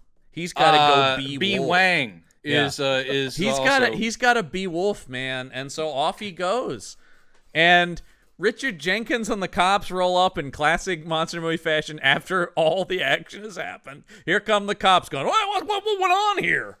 This is weird, and it's sort of like they've been called to the estate. She comes out of her cottage like she doesn't know what's going on. Well, she's going, I heard the shots. You can tell it's a reshoot, too, because she's all made up and she's in a completely different clothes. But anyway, and she comes out and she goes, were you in here the whole time? I thought that was a purposeful tactic on her part to make it seem like she wasn't out there. Could be, but she comes out and she goes, I just called the police because I heard gunshots. I didn't know what happened. And they're like, well, your landscaper and your gate guard are dead. And she said, oh, no. Not Jerry. And our good friend, what's his name? Spader. Yeah. He's over there pumped full of bullets from your landscaper's gun. And the landscaper's had his throat slashed open like Will's wife, so we think it wraps it all up. We know what happened. And she's like, oh my God. And they're like, so where is Will? And she goes, he wanted me to go with him on a plane, and I said I could not join him, and so he flew away. And then there's some line about, well, we did confirm a plane had been chartered, so I guess this all adds up. It's a very quick, like, I guess that ends all of this. Oh, all right. And basically Richard all Jenkins of this is is satisfied. like, okay. It's all just leading up to, they're like, well, thank you so much. And she's like, oh, this is... I don't need, is my... What? This last beat, I don't think the movie needs. She says to them, well, thank you for coming out, detectives, but you might not want to be drinking pina coladas on the job or whatever. And they're like, what? Oh, yeah. How did she know? Yeah. It was gin. I think it was gin and Vodka tonic. tonics or Yeah, something yeah, like whatever. Yeah, Vodka tonics, whatever. How does she know? And she's like, I can smell it all over you. It smelled a mile away. And she closes the door. Actually, the movie should have stopped right there. I agree. The last line, just leave it with the subtlety of, I can smell it all over you. We don't need the eyes. The close-up of her eyes getting all wolfy. And then cutting to puppet wolves in the forest. No, I like leave it on the I can smell it all over you, and it's up to us about, is this guy a boozer or does she have wolf powers? Yeah. Instead, the idea, and also a lot of this is in the trivia. How did she get the wolf powers? Well, we never see her bitten. She mail ordered it. It has to have been at some point during possibly Spader fight. She may have been bitten by Spader, but that means that she's gotten her wolf stuff pretty quick. Okay, here's the explanation according to the IMDb. Oh, okay. The infection of Laura Alden does not come from a bite, but from the combination of two things. One is most likely the transmission during romance, and the other being, as stated in the movie, a wolf-like aspect of a person's character. So Jack's sperm? Jack's yes. Jack's but werewolf in contrast, Kate Nelligan was not infected because she is most likely... She's missing the second element. She's more of a sheep and does not have the innate. This is bullshit explanation. But I just like the idea about, like, yeah, it is sexually transmitted, but only if you're kind of already predisposed to be a wolf. That's nonsense. Yeah. You've got the wolf gene. You got the wolf. Sorry. So we made it all the way through. Hey, wolf. Wolf. It needs an exclamation point. I know. Elephant. I know where Jerry lands on this, but I'll ask as it is. Do we recommend people watch Wolf? I do. I do as well. Yeah. Jerry, and it does boil down to, like what you're saying, a lot of this, if people are listening to this podcast, I can't imagine anyone is. At this point. But at this point, no. Long ago. But I think it does, we have to take everything as relative. Compared to a lot of the movies we've watched, this is a competently, professionally made film with some good writing, excellent actors. Come on. Why wouldn't it has aspirations, unlike a lot of the other stuff. This is not made like, oh, who the fuck cares? It's a werewolf thing. This is trying to do something. Not all of it works, but I applaud the effort, and a lot of it works, I think. It's just... This is better than... all of the Howling movies combined except for the first one. Agreed. So 2 through the rest, I mean, and we still have another one coming up. So I feel sorry for you guys. I mean, that's the other thing too, is I think Jerry and as we always state on the action shelf too, Listman and I, we're broken by this is such a breath of fresh air compared to, we just did Subspecies 3 last week. It's no Robo Vampire, but I get your point. So. Yeah. Holy shit! Everybody. I'm saying, ambivalent on whether to recommend watching this movie. It has a great cast, had a great budget, and there's a lot of the story that's good and clever, but it just doesn't add up, and that's a shame. That's we were assuming, because literally your text last night was like, can't stop laughing. This is shit. Really bad. Third act was pretty funny for me. I just didn't work. Well, next week on the show is a movie that on paper should be funny, but kind of isn't, and is another big star, big director, big budget studio movie, and that is Vampire in Brooklyn. Ooh. Oh my God, we've gotten to Vampire in Brooklyn. Eddie Murphy in Wes Craven's Vampire in Brooklyn. Can I just say, first time on the show for Wes Craven. This will get us more listeners or less. I can promise at least 2 or 3 times during next week I will break out with, my girl loves to party all the time, party all the time, party all the time. That's my favorite part, is the falsetto. Party all the time. Classic. Love me some Eddie Murphy. That music musician. video, guys, go watch that. That music video is so funny because it's Rick James in the booth. Yeah, Eddie's got his hand. He's singing with the hands on the headphones, and then Rick James is in the booth, and he just keep doing these like, yeah, man. Eddie will look to Rick while he's singing, and Rick will be like, thumbs up, like, fuck yeah, that's the fire, and it's terrible. Oh, it's so sad because you're like, dude, you are not a pop star, man. And I also say this: love Eddie Murphy, of course. I do not want a girl who wants to party all the time. That sounds exhausting. I need my rest. Yeah, it's exhausting. But all right, so next week, Vampire in Brooklyn. A big passion project for its star too. So and a very interesting movie I have not seen in a long time, and I am very he's on a trail of doing sequels to a lot of his earlier movies. So let's get Vampire in Brooklyn 2. Let's get Golden Child, dude. Whoa! Are you dragging Golden Child to this? Yes, it's crap, and I know you love it because you saw How dare you, man? I love Golden Child.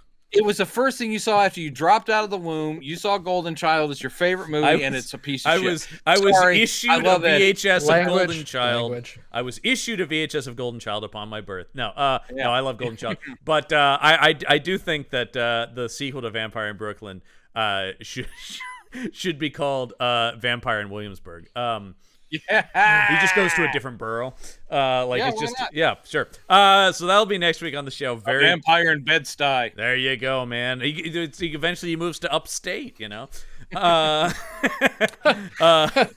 that Jerry, thank you for joining us. Oh, it's an absolute pleasure. I really, really appreciate it. Always a pleasure to have you on, man. We'll have you back next season and see what we have you do then. But that's going to do it for this week's episode of Campbell and Jones Meet the Monsters. I'm John Campbell. Brendan Jones. And remember, there are such things as monsters. And I'm not just the president of the Hair Club for Men. I'm also a client.